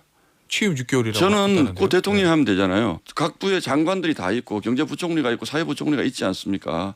이분들이 내년에 우리나라를 어떻게 끌고 갈 것인가에 대한 얘기를 하는 것은 좋은데 그야말로 대통령 비서실장이 전면에 나서서 이런 얘기를 왜 합니까? 적어도 이 세 분 중에 두 분은 내년 지방선거 출마하려고 이러시는구나. 자, 어제 그 간담회와 관련해서 지금 신동욱 최고위원은 지방선거용이었다라고 이렇게 해석을 했습니다. 네. 어떻게 좀 들으셨어요? 그러니까 조금 뭐 삐뚤어진 시각을 갖고 싶은가 봐요. 대통령 비서실장이니까 나와서 대신 얘기하는 거죠. 대통령 대신. 그리고 어제 그 6개월의 어떤 정부에 대한 현안, 그 성과에 대해서 말씀드렸던 건 정책실장, 안보실장, 비서실장. 아주 그 실무에 중심에 있는 사람들이 와서 얘기를 한 겁니다. 그게 훨씬 더 기자간담회를 풍성하게 할 수 있는 거 아니겠어요? 그러니까 정치라든지 행정 경험이 제가 봐서 신동욱 의원이 없는 거예요. 이거는 조금 더 친절한 서비스를 위해서 그 실장들이 설명을 하는 것이다라고 말씀드리고 싶고, 두 번째는 전체적으로 강원식 비서실장께서 뭐 김현지 그 부속실장과 그다음에 김남국 비서관 이런 논쟁에 대해서 공직기강의 감찰을 받았고 그런 사실이 없다고 설명하는 것들, 이것도 있는 그대로 말씀을 드리는 것 같아요. 우리가 실상 생각해 보면 문진석 의원과 김남국 비서관 이 대화, 부적절한 대화가 캡처 사진에 떠쳤을 때 그게 즉시로 보도가 돼버렸기 때문에 그 뒤로 김남국 비서관이 무슨 얘기를 했겠습니까? 얘기를 못 했겠죠. 그렇죠. 그러니까 사실 강원식 비서실장의 말이 사실에 가깝고, 조금 아쉬웠던 부분은 특별 감찰관에 대해서 조금 더 명확하게 얘기를 해줬었으면 이런 부분 털고 나가지 않았을까 그렇게 생각합니다. 그러니까 이번에 사실 그 인사청탁 논란 때문에 다시금 그 대통령도 이제 언급했었던 특별감찰관 임명과 관련된 이야기가 좀 화두로 오르기는 했는데, 지금 강훈식 비서실장은 국회에서 빨리 좀 임명을 해달라라고 얘기를 좀 했거든요.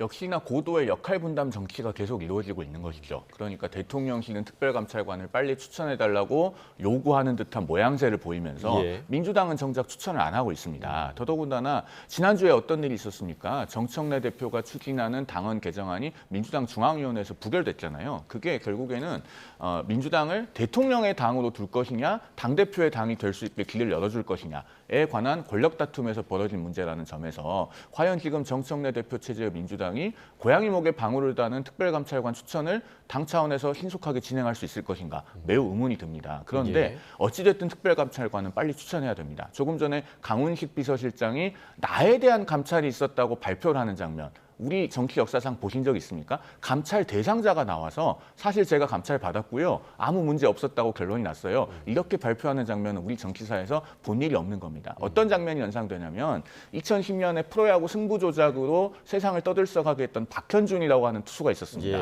그 승부조작 가담이 밝혀지기 전에 소속팀 단장이 옆에 박현준 선수를 앉혀놓고 이번 일과 관계없지 하고 물어봅니다. 네, 관계없습니다. 그래, 열심히 하자라고 하는 그 영상이 방송사에 다 보도가 되었거든요. 그러나 결국에는 승부 조작이 있었던 걸로 밝혀졌습니다. 그러니까 자체 감찰이라는 것을 갖고 사실관계를 정확하게 확인할 수는 없는 것이고, 항상 외부에서 조사하고 확인해야 정확한 진실을 규명할 수 있는 거고 감시가 되는 겁니다. 그런 점에서 하루빨리 특별감찰관이 추천되고 임명돼야 할 것이다라는 말씀을 드리겠습니다. 아니, 자체 감찰이 필요하죠. 그럼 각 기관에 무슨 감찰부를 왜 두겠어요? 자체 감찰하고 그게 뭔가 제대로 안 이루어졌을 때 외부적인 단계가 있는 것이고, 당연히 공직기강 비서관이 내부에 있는 사람들 기강 잡으려고 감찰하는 거지 외부에 있는 사람 그 기강하는 거 아니잖아요. 있는 말 그대로 받아들여줬으면 좋겠다 그런 생각. 그 공직기강 비서관이 이재명 대통령의 변호인 출신이고, 그러니까 뭐 꼬투리 잡으려면 한도 끝도 없는 자신의 상사인 비서실장을 제대로 감찰할 수 있었을 거라고 믿는 국민들께서 그리 많지 않으실 겁니다. 알겠습니다. 자, 두 분 말씀 오늘 여기까지 듣겠습니다. 서영주 맥정치사회연구소장, 송영훈 전 국민의힘 대변인과 이야기 나눠봤습니다. 두 분 말씀 고맙습니다.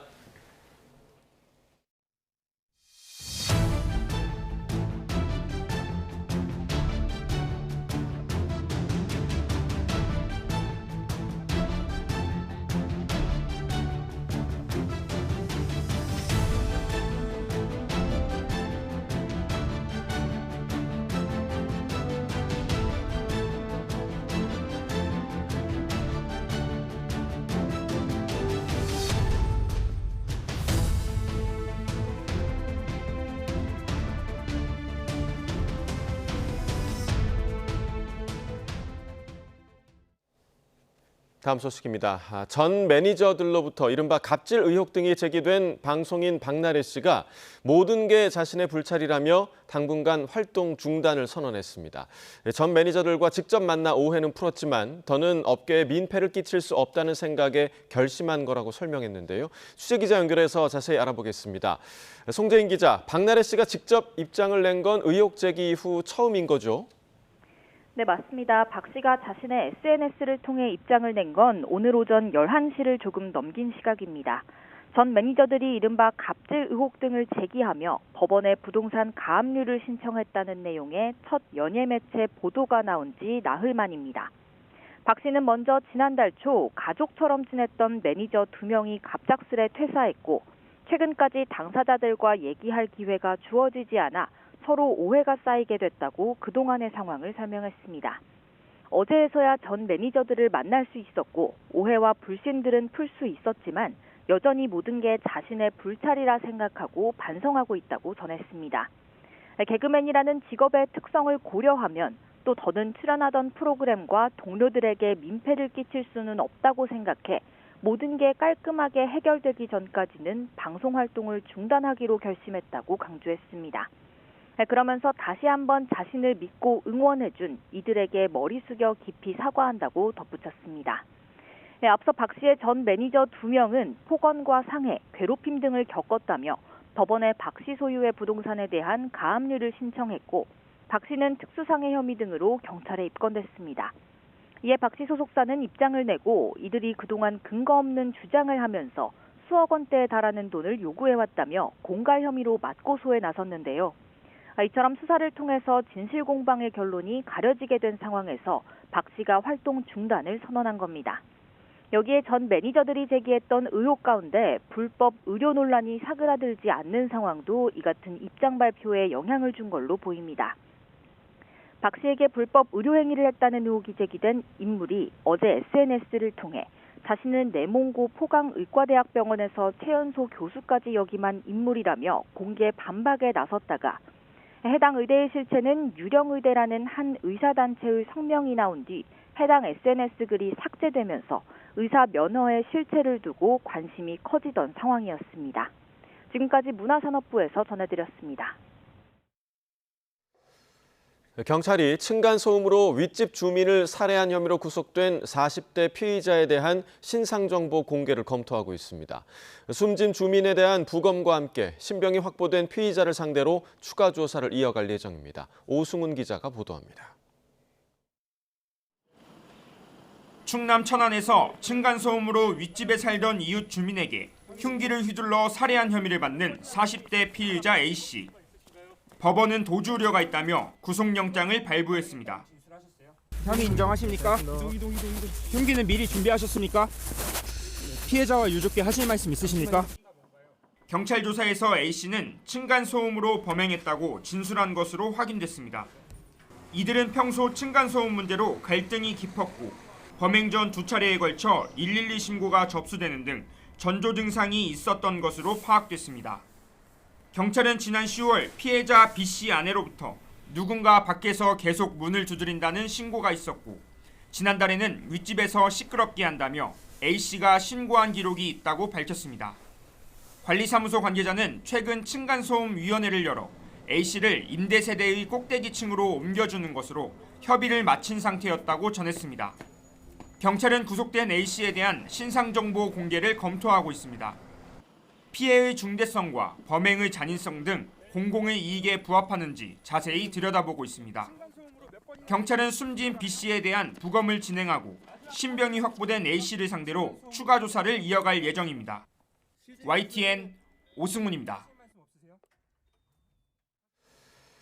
경기 남부경찰청은 KT 무단 소액 결제 사건을 지시한 혐의를 받는 중국 동포 A씨의 신원을 파악해 인터폴에 적색 수배를 요청했습니다.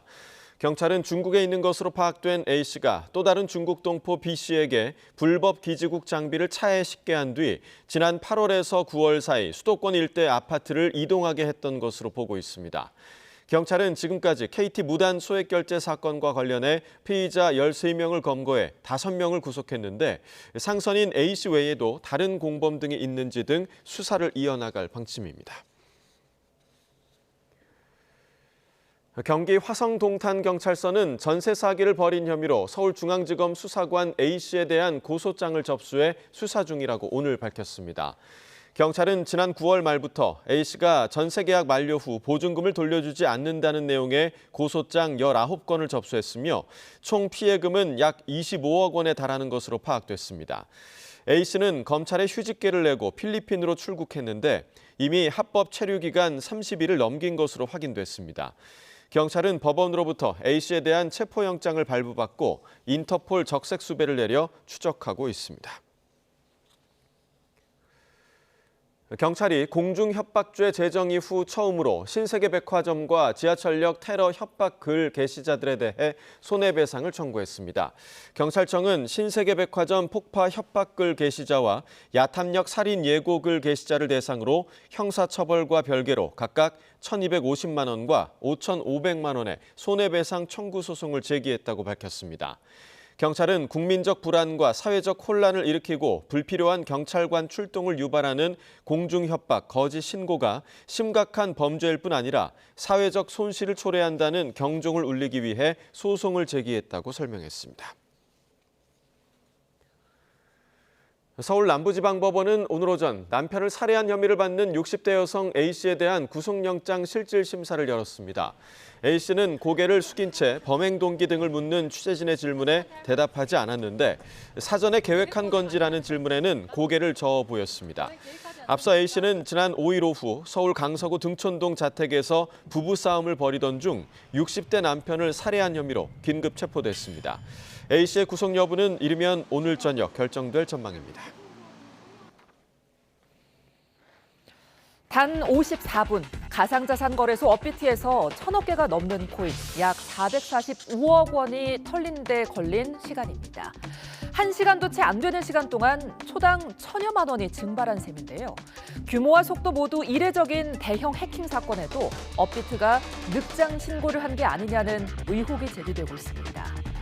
내부적으로는 바쁘게 움직였습니다. 해킹 인지 18분 만에 긴급회의를 열고 입출금을 차단해 추가 유출을 막았는데요. 하지만 정작 당국 신고와 투자자 공지는 사건을 인지한 지 6시간이 지난 뒤였습니다. 오전에 있었던 네이버 파이낸셜과의 합병 행사가 모두 끝난 다음이었죠. 이 때문에 일부러 늑장 신고를 한 게 아니냐는 의혹이 불거진 건데요. 금융당국이 현장 점검에 착수했지만 사실상 중징계는 어려울 거란 전망입니다. 현행법으로는 가상자산 사업자의 해킹 사고에 대해 직접 제재나 배상을 강제할 근거가 없기 때문이죠. 업비트는 피해 자산을 모두 자체 충당해서 이용자 피해는 없다고 밝혔지만 이 역시 법적 의무는 아닙니다. 비슷한 사고가 반복됐을 때 거래소가 이를 감당하지 못한다면 피해는 고스란히 이용자가 떠안게 되는 거죠. 금융당국은 뒤늦게 대책을 마련하고 나섰습니다. 대규모 해킹 전산 사고가 났을 때 다른 금융회사처럼 가상자산 사업자에게도 배상 책임을 부과하는 방안을 검토하기로 한 건데요. 이미 폭발적으로 커진 가상자산 시장, 사태가 터지고 나서야 외양간을 고치겠다는 당국의 움직임에 이용자들의 불안과 불만이 커지고 있습니다.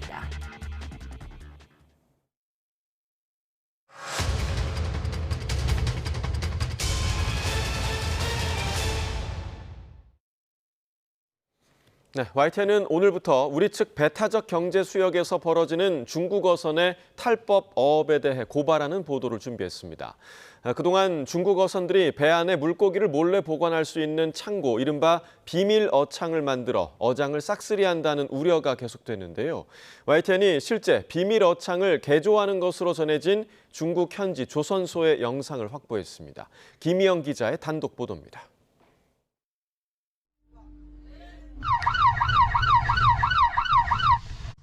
중국 어선에 올라탄 해경이 선체의 벽을 잡아당기니 숨겨졌던 문이 나타납니다.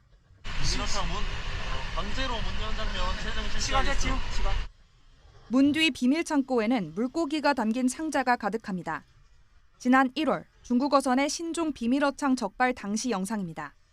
합판 따위로 창고를 가렸던 예전과 달리 아예 선체를 개조한 어선을 처음으로 단속한 차례인데 수법이 교묘한 만큼 해경이 첩보 입수 후 단속에 성공하기까지 1년 넘게 걸렸습니다.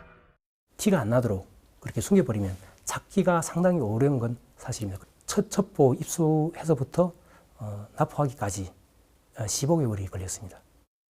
중국 어선들이 비밀 어창까지 만드는 이유는 어획량을 속여 우리 측 배타적 경제 수역에서 정해진 한도보다 더 많은 물고기를 잡기 위해서입니다. 양국은 지난 2000년부터 어업 협정을 맺고 배타적 경제 수역에서 조업할 수 있는 어선 수와 어획량을 매년 정해왔는데 업종별로 할당된 양을 넘기면 철수해야 합니다. 한국 해경의 비밀 어창 단속이 이어지고 있는데요. 중국 어선들은 적발을 막기 위해 비밀 어창의 위치와 구조를 복잡하게 만들어 은폐하는 것으로 전해졌습니다. YTN이 단독 입수한 중국 현지 조선소 영상에서도 이 같은 실태를 확인할 수 있습니다. 금어기인 지난 7월 중국 저장성 올령 지역의 해상 조선소에 있는 어선 가운데 한 척에 오르니 창고 바닥에 또 다른 출입구가 보입니다. 기름 탱크로 이어진 문으로 그 안에 기름 대신 물고기를 채우는 신종 수법입니다. 비밀 공간에 리모컨이 있어야만 열 수 있는 유압식 전동문을 설치해 단속을 피하기도 하고 기존 어창에도 얼음이 가득 찬 것처럼 꾸미고 실제로는 물고기를 채울 수 있게 비밀 통로를 뚫어놨습니다.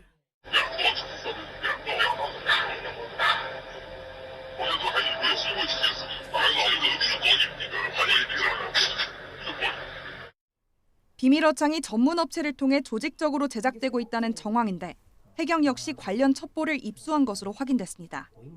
수요가 많다 보니까 전문 개소를 전문적으로 하는 그런 업체가 여러 존재하고 조선소도 몇 개 있는 걸로.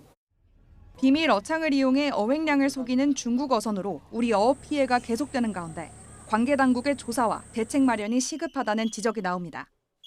YTN 김희영입니다.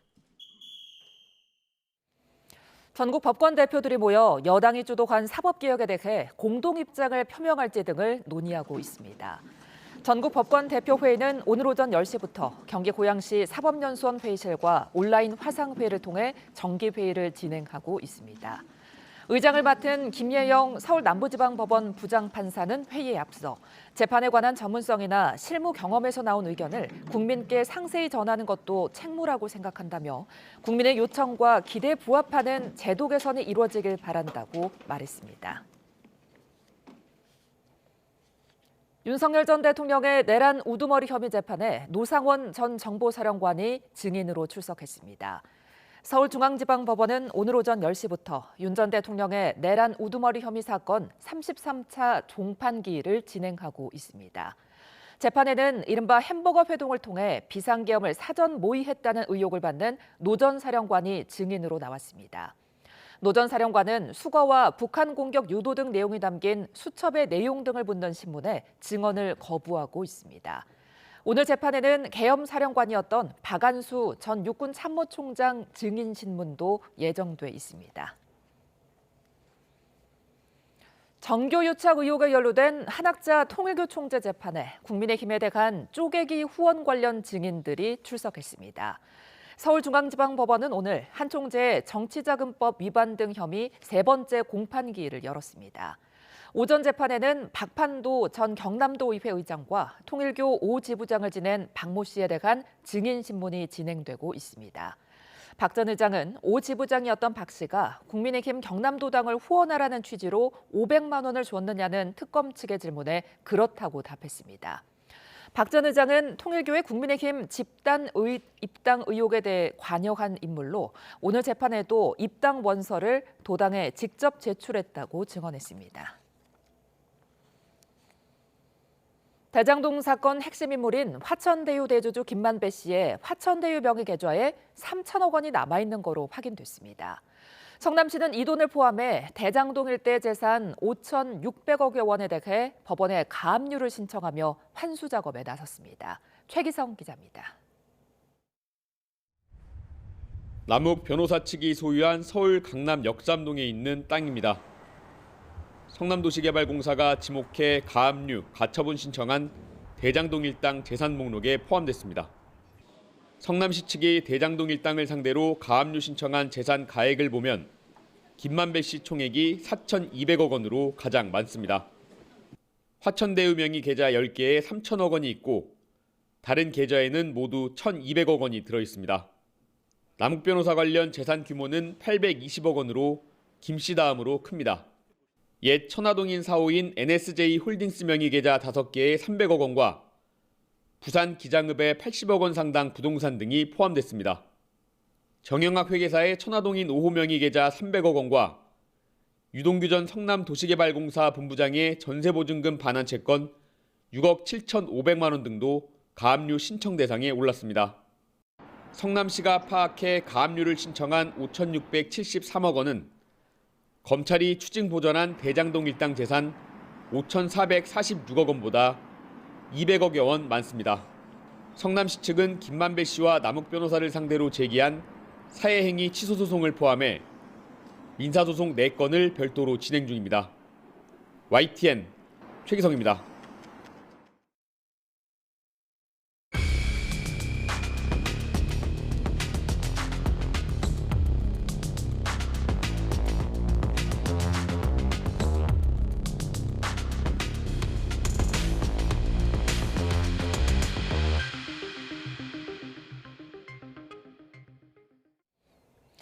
최근 쿠팡 대량 정보 유출 사태와 관련해 경찰이 2차 피해 여부를 매일 실시간 확인하고 있다고 밝혔습니다. 경찰청은 오늘 신용카드 무단 결제 등 피해 가능성에 대해 국민 불안감이 커지는 만큼 정보 악용 사례가 있는지 계속 확인하고 있다고 말했습니다. 또 유출 정보를 직접 활용하는 사례뿐 아니라 이번 사건 자체를 사기 수단으로 삼는 경우에 대해서도 자세히 들여다보고 있다고 설명했습니다. 다만 쿠팡에 대한 압수수색 등 강제 수사 계획과 관련해서는 효율적으로 수사를 진행하며 절차를 따르겠다고 말을 아꼈습니다. 네, 쿠팡 개인정보 유출 사고와 관련한 후폭풍이 커지고 있는데요. 쿠팡이 17일 만에 개인정보 노출을 유출로 공식 정정했습니다. 그런데 쿠팡이 피해자 배상을 위한 보험을 최소 한도로만 가입해온 사실이 확인돼 또 한 번 논란이 되고 있습니다. 권혁중 경제평론가와 함께 짚어봅니다. 안녕하십니까? 네, 안녕하십니까? 자, 쿠팡이 이번에 개인정보 사고에 대해서 노출이 아니라 유출이라고 지금 정정을 했는데요. 그런데 이제 보상안에 대한 언급은 아직도 없더라고요. 어떻게 보고 계세요? 그러니까 보상안에 대한 내용이 아직 뚜렷하게 나오지도 않고요. 특히 이제 보상에 대해서 보험, 상품에 됐을 때 최대 10억 원. 사실 이게 너무 작다라는 이제 비판적인 목소리가 계속 나오고 있습니다. 그러다 보니까 이 보상안이 과연 쿠팡 내에서 어떻게 논의되는지 이런 것도 굉장히 주목이 되고 있는데 실제 지금 민간에서는 계속적으로 뭐 아시겠지만 네이버라든지 이런 카페 중심으로 해서 이제 소송에 이제 들어가시는 분들이 많아졌습니다. 근데 과거 사례를 봤을 때요. 이런 소송에 해서 이제는 보상안을 받았을 때 개인당 한 10만 원 정도였거든요. 그러다 보는데 그거마저도 소송에 참여해야지만 이제 개인적인 보상을 받을 수 있었단 말이죠.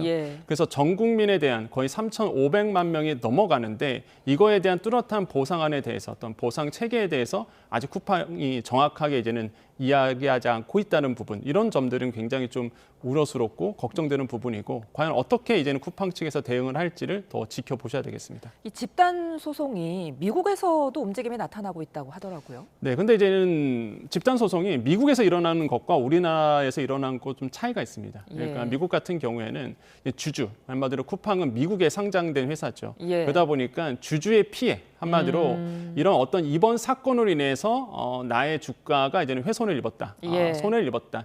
이 부분에 대해서 이제는 미국에서는 이제 집단 소송이 들어가는 거고 우리는 개인 정보의 피해에 대해서 이제 집단 소송이 들어가는 거거든요. 그렇기 때문에 약간 결이 다르다라고 보시면 되겠고요. 근데 많은 분들이 이 상황에서 또 궁금해하는 것이 이런 겁니다. 그러면 나도 우리나라에서 피해를 받았으니 개인정보 받았으니 미국에서 집단 소송이 들어간대. 미국은 집단 소송이 들어가면 만약에 승소를 하면은 천문학적인 금액. 과거 사례를 본다 그러면 메타 같은 경우에는 최근에 6조 원이라는 이제 배상 금액이 판결이 났었거든요. 엄청난 큰 금액입니다. 그럼 나도 미국 소송에 참여할 수 있지 않을까라고 생각하시는데 결이 다르다는 걸 다시 한번 말씀드리겠고요. 만약에 내가 소송에 참여하려 그러면 내가 미국에 상장된 쿠팡 INC에 대해서 내가 주주를 해야 됩니다. 한마디로 내가 투자했던 사람이면 가능하겠죠. 미국의 연방법원은 그것도 가능하게 합니다. 외국 사람이지만 미국에 대해서 주주를 갖고 있다. 투자한 사람이다 그러면 이제는 가능하다고 얘기하고 있는데 하지만 이제 그런 기본 조건이 다 구체적으로 있어야지만 미국의 이제는 지금 집단 소송에 참여할 수 있는 거고 지금에 나오고 있는 미국의 집단 소송은 뭐 지금 나오고 있지만 손실을 입은 쿠팡 주주들만 이제는 가능하다라는 거 이거를 좀 말씀드리고 싶습니다. 예, 소송은 이제 사실 나중의 일이고 먼저 이 배상 책임 보험 최소 가입 금액을 뭐 적어도 1,000억 원 수준으로 높여야 하는 거 아니냐 이런 말들이 나오고 있죠. 네, 그렇습니다. 시장에서는 당연히 이 보상 책임에 대해서 한도를 높여야 된다라고 이제 보고 있는데 쿠팡에서는 이런 기업들의 좀 전 책임이라고 보거든요. 그러니까 그동안 개인정보 보호에 대해서 뭐 한 만큼 한다고 하지만은 기대에 부응하는 만큼의 이제 높은 금액도 아니고요. 예. 이번에도 아시겠지만 10억 원입니다. 그러니까 쿠팡의 한 해 매출액 대비 조 단위, 몇십조 단위의 이 매출액 대비해서 이런 개인정보 보호에 대한 이런 책임보험 이런 것들이 한도가 너무 작다라는 것. 그래서 지금 시장에서는 이 규모를 좀 늘려서 개인정보 보호에 대한 책임 부분을 더 확대할 필요가 있다. 이렇게 이제는 시장에서는 목소리가 높아지고 있습니다. 예, 자 이런 상황 속에서 이제 김범석 창업주에 대한 책임론이 커지고 있는데 이 김범석 의장이 지금 묵묵부답인 상황이에요. 해외에 있는 겁니까? 해외에 있는 걸로 지금 알려져 있는데요. 예. 일단 미국인이시죠. 정확히 예. 얘기하면. 그러다 보니 이미 아시겠지만 우리나라의 한국 법인에 대해서 의장직이라든지 아니면은 그 법인의 총수로서 손을 놓은 상태입니다.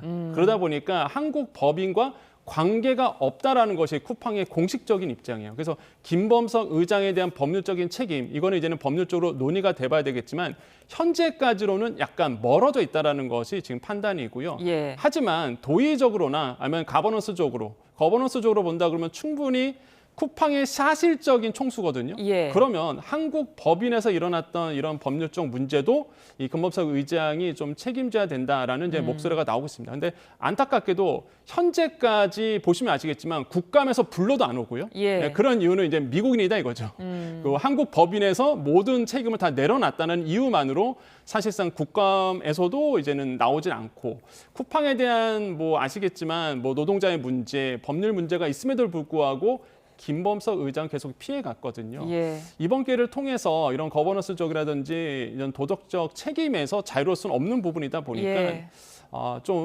이제 한국 법인에 대한 책임도 져야 된다. 지금 시장에서는 그러니까 정부가 머리를 좀 잘 쓰고 있는 게 좋아. 그러면은 법률적, 형사적인 처벌은 피해갈 수 있어. 그러면 징벌적 손해배상에 대해서는 강하게 할 거야. 기업들은 제일 무서워하는 게 기업 총수가 국감이나 뭐 형사 처벌도 있겠지만 하나가요. 이런 재산상의 피해입니다. 그러니까 법인에 대한 엄청난 많은 만약에 징벌적 손해배상이 이루어진다 그러면 제가 봤을 땐 국감이라든지 정부가 코를 했을 때 아마 가만히 있지 못할 겁니다. 분명히 나올 거라고 보거든요. 예. 그렇기 때문에 이런 징법적 손해배상에 대한 부분들을 강하게 할 책임이 있다, 정부는. 그래서 이런 부분이 좀 눈에 띈다라고 말씀을 드리죠. 예, 뭐 국내에서 기업 활동을 하고 있는 만큼 좀 책임 있는 모습을 보여가지 않을까 싶습니다. 이번에는 물가도 좀 짚어볼게요. 지금 먹거리 물가가 5년간 급등을 하고 있는데 5년 새 지금 27%가 올랐더라고요. 특히 어떤 먹거리가 이렇게 오른 겁니까? 맞습니다. 소비자 물가 지수는요, 2020년 100을 기준으로 해서 이제는 계산을 하게 되는데요. 예. 그때 대비해서 지금 먹는 물가 봤더니 27% 정도가 이제 올랐다고 지금 통계가 나왔습니다. 예. 그러니까 어느 물가가 또 이 중에서 먹는 물가 중에서 많이 올랐을까라고 본다 그러면 보니까요, 이제 과일류가요, 귤이 105%, 5년 전보다 이 정도 올랐다는 거죠. 예. 네, 사과가 60% 올랐습니다. 또 한 가지 이제는 채소류가요, 이제는 40% 이상, 뭐 상추, 뭐 오이 이런 것들이겠죠. 또 한 가지 수산물도 30% 안팎으로 올랐는데 이외에도요, 크게 또 올랐던 것들이 김 54% 올랐어요. 뭐 지금 나오고 있지만은 뭐 전체적으로 먹는 물가가 다 오르는 상태입니다. 근데 중요한 게 이거예요. 5년 동안, 그러니까 5년 전보다 지금 먹는 물가가 27% 좀 오른 거잖아요. 예. 그럼 우리의 임금은 어느 정도 올랐겠느냐. 봤을 때 이제는 연평균 보면 한 2에서 3% 정도 임금 상승률이 나옵니다. 예. 최대 3%로 가정하고 복리 계산 해봤어요. 그래도 한 16% 오른 거거든요. 그러니까 우리가 벌어들이는 것보다 우리가 먹는 거 물가가 더 많이 올랐다는 거죠. 예. 그러니까 팍팍한 서민들의 삶이 여기서 이제 느껴진다라고 저는 생각을 해봅니다. 소비자 물가지수와 비교해도 소비자 물가지수는 17.2% 올랐는데 먹거리는 이보다 훨씬 크게 올랐단 말이죠. 이건 왜 그런 건가요? 두 가지 이유가 있습니다. 예. 첫 번째로는 기상이변이 굉장히 많았죠. 그러니까 앞으로도 기상이변은 더더욱 커질 거예요. 예. 그래서 먹는 물가는 계속적으로 높아질 수밖에 없다. 또 한 가지는 환율입니다. 예. 일단 2020년대 환율이요. 그 당시에 1,100원대 후반이었습니다. 근데 지금 아시겠지만 1,460원대, 1,470원대 왔다 갔다 하거든요. 예. 거의 한 200원에서 300원 정도 오른 상태예요. 환율이 높아지다 보니까 우리가 먹는 물가가 당연스럽게 높아질 수밖에 없습니다. 실제 우리나라의 그 식품 제조 기업들이요. 우리나라의 원재료를 쓰는 게 한 31%밖에 안 됩니다. 나머지는 다 수입이에요. 밀, 옥수수. 그러다 보니까 환율이 높아지면 자연스럽게 원가가 높아지면서 먹는 물가가 높아질 수밖에 없거든요. 그래서 환율에 대한 압박 이런 것 때문에 우리의 먹는 물가가 계속적으로 아마 높아질 가능성이 또 있다라고 생각을 해보죠. 예, 유가도 계속해서 오르고 있습니다. 이렇게 되면 이제 물가가 또 오를 수 있기 때문에 세계 정부가 유류세 인하를 좀 연장하지 않을까 이런 전망도 나오던데 어떻게 보세요? 저는 유류세 인하 연장을 할 것 같아요. 예. 지금까지 계속적으로 한 18차례 계속적으로 지금 연장을 하고 있는 예. 부분입니다. 그러니까 유류세 인하는요, 결국에는 이제 세금을 내려주는 거죠. 근데 아시겠지만 11월 달과 12월 달 이번 연도 2달 동안은 유류세 인하 폭을 좀 줄여왔습니다. 아무래도 세수의 문제가 있었기 때문인데 어쨌든 간에 이렇게 유류세 인하 폭을 줄이더라도 이런 상황에서 아마 내년도의 소비자 물가 상승률을 고려한다 보면은 유류세 인하 대책은 한 번 더 연장될 가능성은 충분히 있다라고 보여지고요. 예. 하지만은 뭐 그렇다고 해서 우리 소비자의 느는 휘발유 가격이나 경유 가격이 내려가겠느냐? 제가 봤을 때는 이대로 그냥 유지될 가능성은 굉장히 크다. 국제 유가는 좀 하락하고 있는데요. 실제적으로 이제 환율이 또 계속적으로 영향을 미칩니다. 다 달러 주고 사올 수밖에 없거든요. 예. 그러다 보니까 지금의 아마 여러분들 드시는 휘발유 가격, 뭐 경유 가격 계속적으로 이 상태로 유지될 거다 이렇게 보고 있습니다. 예, 자, 서민들의 삶이 좀 걱정이 되는데 부동산도 시장이 마찬가지입니다. 그런데 지금 부동산은 11호 대책 이후에 어쨌든 한강벨트 지역 매매 거래량은 좀 급감을 했거든요. 네. 이 부분은 대출 때문이라고 해야 될까요? 그렇죠. 이제 규제적으로 묶었기 때문에 두 가지 측면이 있어요. 일단 627 대책, 그다음에 97 대책, 그다음에 1015 대책. 공통점은 일단 수요 심리를 누르는 거죠. 수요 심리를 누르려 그러면 대출에 대한 이제는 압박이 있을 수밖에 없습니다. 그러다 보니까 대출 안 나오죠. 그다음에 이제 토제가 이제는 됐습니다. 예. 토지 거래 허가 구역으로 묶였기 때문에 갭 투자가 안 돼요. 일단은 실거주를 하셔야 됩니다. 그러다 보니 당연히 이제는 이런 갭 투자가 막힐 수밖에 없는 부분이고 그래서 이제는 실수요자만 갈 수 있기 때문에 거래가 완전히 급감을 했죠. 아까 우리가 도표에도 잠깐 나왔었는데 거의 90% 한강벨트 라인은 90% 이상 거래가 이제 급감을 했습니다. 예. 광진구 같은 경우에도 보니까 한 91% 정도 급감을 했더라고요. 예. 그런 이유가 역시나 한강벨트 라인. 근데 강남 3구는 좀 다릅니다. 예. 일단 한강 라인은 일단은 거래가 이런 규제로 인해서 완전히 묶어서 거래가 되지 않고 있다. 강남 3구는 좀 달라요. 강남 3구는 원래부터가 규제 지역이었습니다. 그러니까 투기과열 지구라든지 조정 대상 지역이라든지 토호제로 묶였던 지역이다 보니까 원래 강남 3구는 이제 돈 있는 분들만 들어가는 지역이 돼버렸습니다. 예. 아무리 규제가 나와도요. 이제 지금 규제는 아시겠지만 대출과 그다음에 이제는 실거래거든요. 이제는 거주를 하시는 부분인데 여기가 약간 멀어져 있어요. 강남 3구는 원래부터가 현금 위주로 돌아가는 시장으로 개편이 됐기 때문에 아무리 뭐 규제가 들어오더라도 거래가 생각보다 크게 주지는 않는다. 그렇게 이제는 좀 나눠서 생각해 보셔야 될 것 같습니다. 뭐 어쨌든 뭐 한강벨트 지역은 매매량이 떨어지고 있다는 네. 소식인데 이렇게 되면은 집값도 좀 떨어질까요?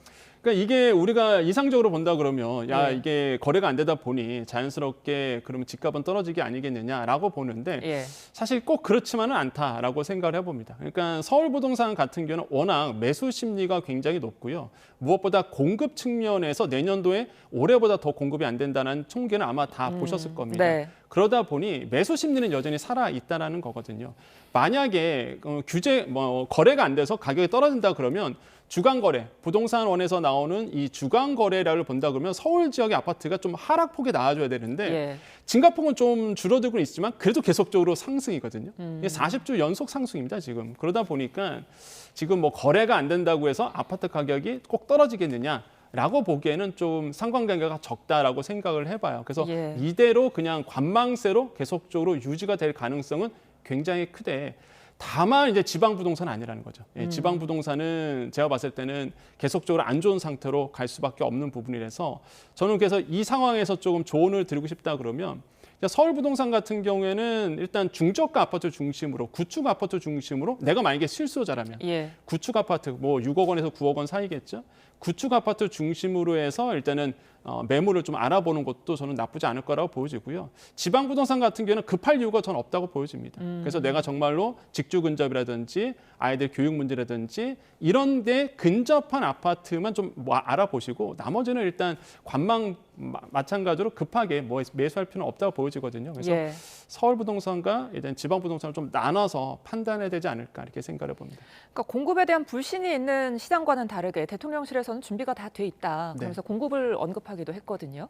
공급이 예상되는 지역이 어딜까요? 일단 135만 가구 얘기를 했잖아요. 그럼 거기서 본다 그러면 일단 지금의 정부의 대책은 그래요. 일단은 서울 외곽 쪽. 그러니까 인천 쪽이라든지 아니면 경기 외곽 쪽에서 이제 3기 신도시 얘기가 나온 상태고 지금 이제는 들어가 보시면 아시겠지만 땅 파기하고 있거든요. 지금 왕숙지구라든지 뭐 계양지구라든지 그래서 이런 3기 신도시 중심으로 해서 이제는 아파트를 공급을 하는 거고 서울 지역 같은 경우에는 이제 많은 분들이 얘기하고 있는 것이 유휴부지를 이제 공급하는 거다. 예를 들어서 태릉 CC라든지 아니면 대방동에 있는 군부지라든지 이런 유휴부지를 개발해서 내놓는 건데 이게 녹록치가 않아요. 이게 너무 힘든 게 지역에 계시는 분들이 사실 반발이 되게 심합니다. 교통대책도 없을 뿐더러 여기에 또 임대 물량이 또 많이 들어오거든요. 그러다 보니까 반발이 심해서 아마 정부의 보관대로 들어갈지는 좀 미지수다. 하지만 예상되는 거론되는 거는 아까 말씀드렸던 유휴부지, 그다음에 영등포에 있는 중공업 지역을 용적률을 상승시키는 부분. 그러다 보니까 이런 점들도 아마 지금 시장에서는 좀 내다보고 있는 것 같습니다. 그 부동산이 계속해서 오르면서 30대가 좀 울상입니다. 30대가 모든 연령 가운데서 유일하게 순자산이 감소한 걸로 지금 나타났어요. 네, 그렇습니다. 이게 정확하게 보셔야 되는 게 앵커님이 정확히 말씀하셨는데 자산 감소가 아니라 순자산 감소거든요. 그러니까 보통 자산이라고 하면은요, 자본 플러스 부채입니다. 그러니까 빚도 자산이에요. 근데 순자산이 감소됐다는 얘기는 일단 빚이 늘어났거나 아니면 나의 자본이 줄어드는 거거든요. 지금 통계를 보니까 빚이 크게 많이 늘어난 상태입니다. 그럼 왜 빚이 늘었을까라고 조사를 해봤더니 역시나 거주 비용이 크게 증가됐다라는 거죠. 다른 세대에 비해서 30대들의 거주 비용이 증가되는 이유는 역시나 내 집 마련이라든지 아니면은 이제 월세, 전세 사시는 분들이 많다 보니까 이 거주에 대한 비용이 계속적으로 부담으로 느끼는 세대가 바로 30대고요. 무엇보다 또 하나의 통계를 보셔야 되는 게 이거는 지난해 기준입니다. 지난해요. 주식 투자 많이 하시는 분들이 재미를 못 봤습니다. 작년에는. 그러다 보니까 30대들 주식 투자 많이 하시거든요. 그러니까 여기서도 사실 재미를 못 본 거예요. 그래서 이렇게 비용 증가와 자본 통계도 낮아지면서 좀 순자산의 감소가 됐고 올해는 모릅니다. 올해는 워낙 주식시장이 뜨거웠기 때문에 30대들의 순자산이 오히려 증가될 수는 있어도 지난해 기준으로 봤을 때 이제 30대 유일하게 30대의 순자산이 감소된 부분 이런 것들은 아마 우리 사회에 좀 시사하는 바가 좀 크지 않을까라고 생각을 해봅니다. 30대가 올해는 좀 웃을 수 있을지 내년에 결과를 지켜봐야겠습니다. 지금까지 권혁중 경제평론가와 함께했습니다. 고맙습니다. 네, 감사합니다.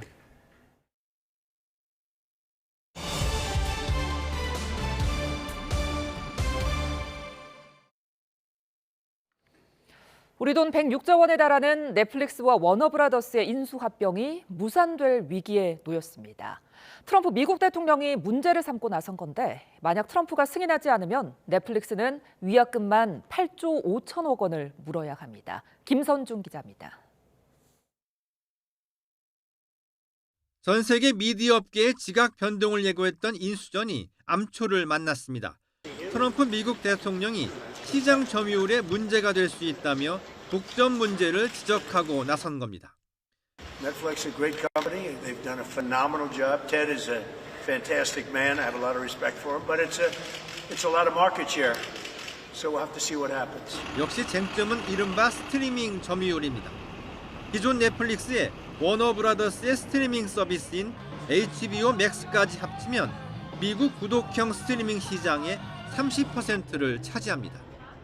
미국에서 합병 회사의 시장 점유율이 30%를 넘으면 경쟁사끼리 합병은 불법으로 여겨집니다.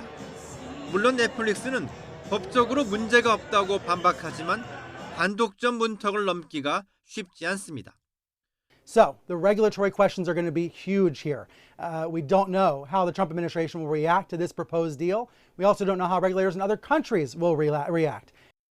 업계에서는 이번 인수전에 참여했던 파라마운트와 트럼프의 관계를 의심하기도 합니다. 실제 트럼프는 파라마운트의 최고 경영자인 데이비드 앨리슨 부자와 아주 가까운 사이입니다. 이렇다 보니 트럼프가 넷플릭스 대신 파라마운트를 밀어줄 수 있다는 관측도 제기됩니다. 이미 파라마운트는 이번 협상이 넷플릭스에 유리하게 진행됐다며 특혜 인수를 주장했습니다.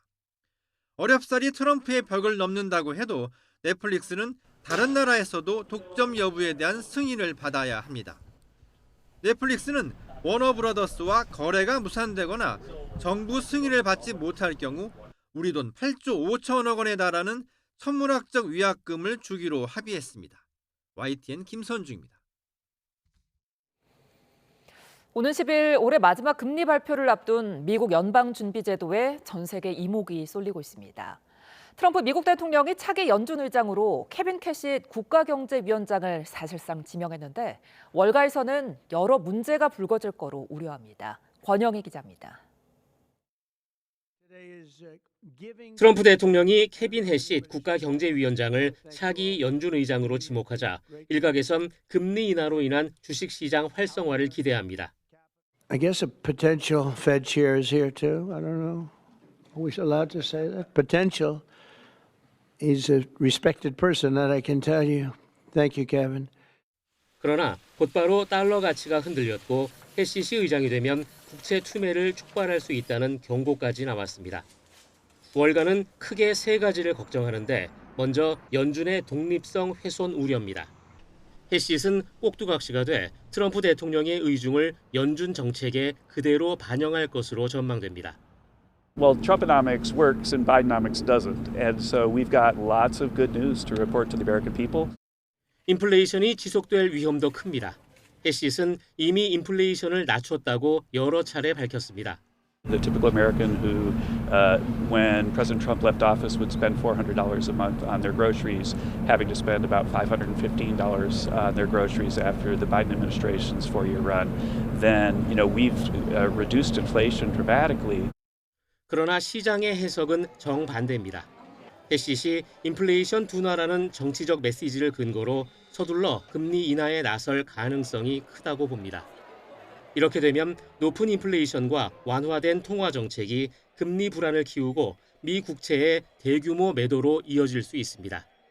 정책 전문성도 논란거리입니다. 독립적인 경제학자로서 정책에 신경 쓰기보다 백악관 정치 의제를 강조해 여러 차례 시장 관계자들을 놀라게 했습니다. 해시는 트럼프 대통령의 가장 큰 신뢰를 받고 있지만 월가는 바로 그 점을 가장 우려합니다. YTN 권영입니다. 인도네시아 수마트라 섬 북부 3개 주에서 폭우에 따른 홍수와 산사태로 숨진 사람이 921명으로 늘고 392명이 실종됐다고 현지 국가재난관리청이 밝혔습니다. 아체주에서 366명이 사망해 피해가 가장 컸고 아체를 비롯해 북수마트라, 서수마트라주의 이재민은 97만 5천 명으로 집계됐습니다. 수하리안토 국가재난관리청장은 3개 주의 주택과 공공시설 복구 비용으로 31억 달러, 약 4조 5,600억 원이 들 거로 추산했습니다. 내년 4월 대선이 예정된 서아프리카 베냉에서 군사 쿠데타가 발생했다가 몇 시간 만에 진압됐습니다. 군인 수십 명이 체포된 거로 전해졌습니다. 한상옥 기자입니다. 현지 시간 7일 돌격 소총으로 무장한 군인들이 베냉 국영 TV에 나와 파트리스 탈롱 대통령을 축출했다고 주장합니다.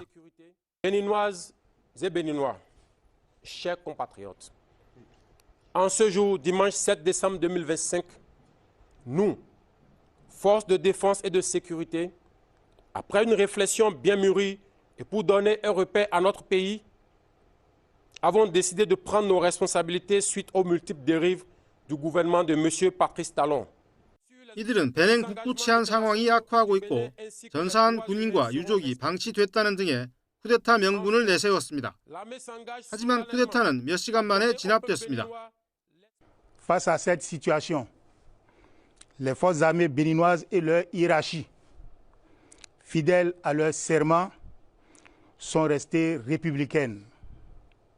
Leur riposte a permis de garder le contrôle de la situation et de faire échec à la manœuvre. 군 당국은 쿠데타 시도에 가담한 군인 수십 명을 체포한 것으로 전해졌습니다. 대통령실 관계자는 소규모 군인들이 방송국만 장악했던 거며 탈롱 대통령과 국가는 안전하다고 설명했습니다. 이날 베냉 중심 도시 코토누 거리에서는 대통령 집무실 진입을 시도하는 쿠데타군과 정부군이 교전하며 총성이 들리는 불안한 상태가 이어졌습니다.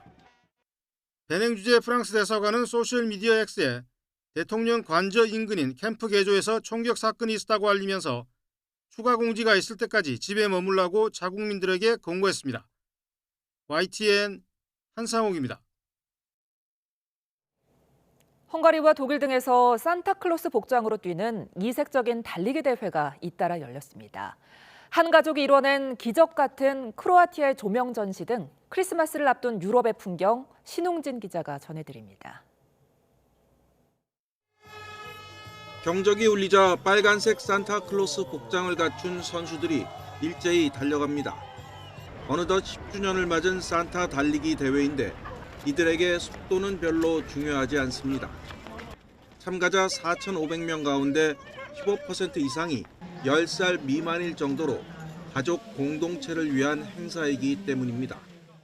Szerintem ez egy nagyon pozitív élmény, mi is a családdal jöttünk ki, és a gyereknek is, meg nekünk is ez egy ilyen közös program, és nagyon-nagyon jó megélni együtt ezt. 독일에서도 비슷한 즐거운 달리기, 펀런 행사가 열렸습니다. 산타 복장만 갖추면 누구나 참가할 수 있는데 14회째인 올해는 1,000명가량이 뛰었습니다. 우승 상금 같은 것은 없지만 구경꾼들이 나눠주는 무알콜 멀드와인 한 병이 이 대회를 상징하는 경품입니다. 자선단체 모금 활동의 일환으로 지난 2004년에 시작한 영국 최대 규모의 펀런 대회입니다. 수천 명에 이르는 참가자들이 리버풀 시내 5km 구간을 달리며 크리스마스 축제의 시작을 알립니다. 크로아티아의 한 작은 마을에 크리스마스 조명이 아름답게 빛납니다.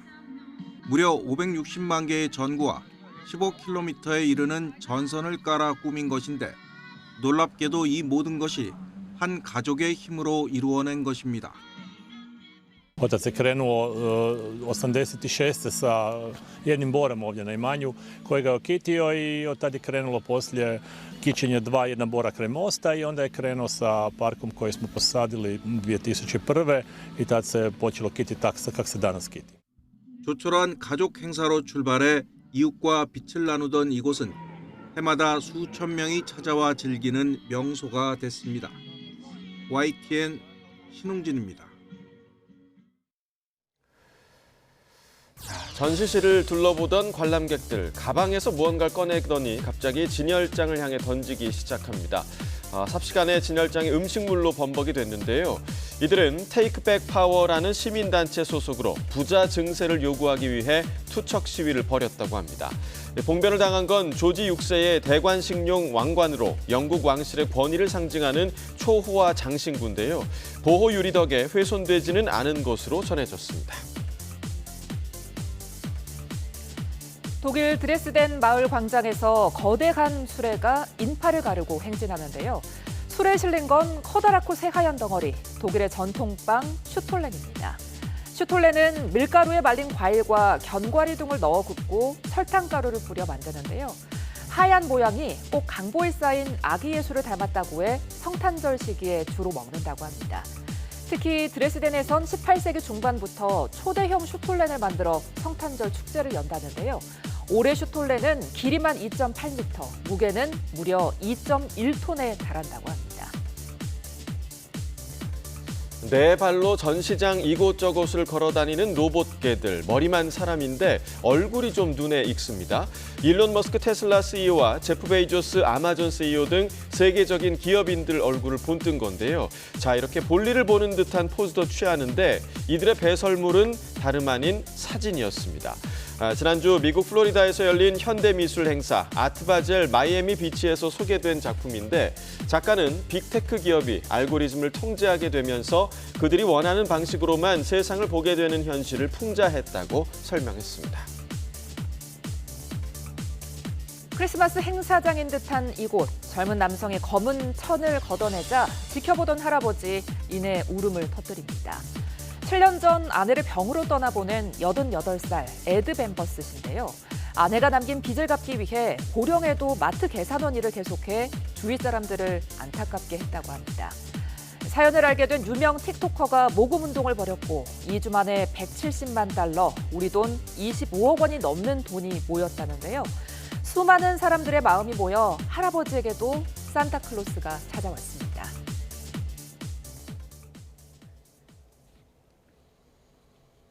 디즈니 애니메이션 주토피아2가 주말과 휴일 100만 명을 넘게 동원하며 큰 차이로 박스오피스 1위를 유지하고 있습니다. 주토피아2는 지난 5일부터 어제까지 관객 125만 명이 본 것으로 집계됐습니다. 이로써 누적 관객은 393만 명으로 올해 박스오피스 4위에 해당하는데 조만간 400만 명을 돌파할 것으로 보입니다. 같은 기간 박스오피스 2위와 3위인 하정우 감독의 윗집 사람들, 일본 애니, 주술회전 시리즈는 각각 12만 명대 관객이 들었습니다. 힙합 듀오 다이나믹 듀오가 오는 20일과 21일 부산을 시작으로 전국 투어에 나섭니다. 지난 2023년부터 3년 연속 가끔씩 오래 보자라는 타이틀로 진행되는 이번 공연은 부산에 이어 대구, 광주, 서울에서 계속됩니다. 최근에는 이들의 2014년작 에아오가 또다시 4장, 애플뮤직, 아이튠즈 등 글로벌 음악 차트에서 급부상하며 3년 연속 롱런 신드롬을 이어가고 있습니다. 스포티파이에서는 누적 스트리밍 1억 1000회를 돌파하며 글로벌 히트곡으로 자리매김했습니다. 프로축구 인기구단 수원 삼성이 승강 플레이오프에서 제주에 완패하며 2년 연속 일부 승격에 실패했습니다. 실책과 퇴장으로 이렇다 할 힘도 써보지 못하고 스스로 무너졌습니다. 양시창 기자입니다. 수원 삼성의 일부 승격의 희망은 경기 시작 1분이 채 안 돼 멀어지기 시작했습니다. 센터백 권한규가 수비 진영에서 시도한 패스가 압박해오는 제주 김승섭의 몸에 맞고 흘렀고 결국 심판 휘슬 55초 만에 선제골을 내줬습니다. 전반 41분엔 더 큰 악재가 터졌습니다. 왼쪽 풀백 이기재가 페널티 지역에서 상대와 경합하다 발을 높이 들어 퇴장당한 겁니다. 심판은 애초 옐로 카드를 꺼냈지만 비디오를 다시 본 뒤 레드카드로 바꿨습니다. 수적 우위를 점한 제주는 전반 종료 직전 이탈로가 수원의 실책성 플레이를 놓치지 않고 추가골을 터뜨리면서 사실상 승부를 갈랐습니다. 1, 2차전 합계 3대 0으로 완승을 거둔 제주는 시즌 중 김학범 감독과 결별하는 아픔을 겪었지만 마지막에 웃으며 6시즌 연속 1부에서 경쟁하게 됐습니다. 선수들이 정말 한 경기 한 경기 간절하게 준비를 했기 때문에 그 간절함 속에서 저희가 똘똘 뭉칠 수 있어서 그런 원동력의 힘이 나오지 않았나 생각하고 있습니다. 지난 2023년 처음 2부 리그로 강등된 수원 삼성은 지난 시즌은 6위에 그쳤고 이번엔 2부 리그 준우승을 차지하며 승강 플레이오프에 나섰지만 끝내 제주의 벽을 넘지 못했습니다. 변성환 감독은 팬들 앞에서 사퇴의 뜻을 내비쳤습니다. 1년 동안 우리 선수들은 정말 최선을 다했고 오늘 이 결과를 다시 한번 되돌릴 수 없기 때문에 이 모든 걸 제가 다 떠안고 저는 떠나겠습니다. 올 시즌 프로축구는 이제 부천과 수원FC의 승강 플레이오프 2차전 한 경기만을 남겨두게 됐습니다. YTN 양시창입니다. 차가운 북서풍이 미세먼지를 말끔히 밀어냈습니다. 쾌청한 하늘을 얻었지만 공기가 다시 차가워졌죠. 현재 서울 기온은 4.8도로 예년 수준 보이고 있지만 어제 같은 시각보다는 6도가량이나 낮습니다. 초봄 같았던 어제와 달리 오늘은 초겨울 복장 갖추시고 따뜻하게 하고 나오셔야겠습니다. 오늘은 전국이 대체로 맑은 가운데 대기질도 좀에서 보통 수준을 유지하겠습니다. 맑은 날씨 속 동해안을 중심으로는 건조 경보와 주의보가 발효 중인데요. 대기의 메마름이 길게 이어지는 가운데 바람까지 강하게 불어 산불 등 대형 화재가 발생하기 쉽습니다. 오는 15일까지 산불 조심 기간인 만큼 화재 예방에 더욱 주의를 기울여 주시기 바랍니다. 오늘 낮 기온은 서울 6도, 광주와 대전 9도 등 어제에 비해 많게는 7도 안팎이나 내려가는 곳이 있겠습니다. 내일 아침에는 예년과 비슷하거나 조금 낮은 수준의 영하권 기온을 보이겠고요. 남은 한 주간 한파로 이어질 만한 강추위는 없겠습니다. 다만 목요일과 토요일에는 전국 곳곳에 비나 눈이 내릴 전망입니다.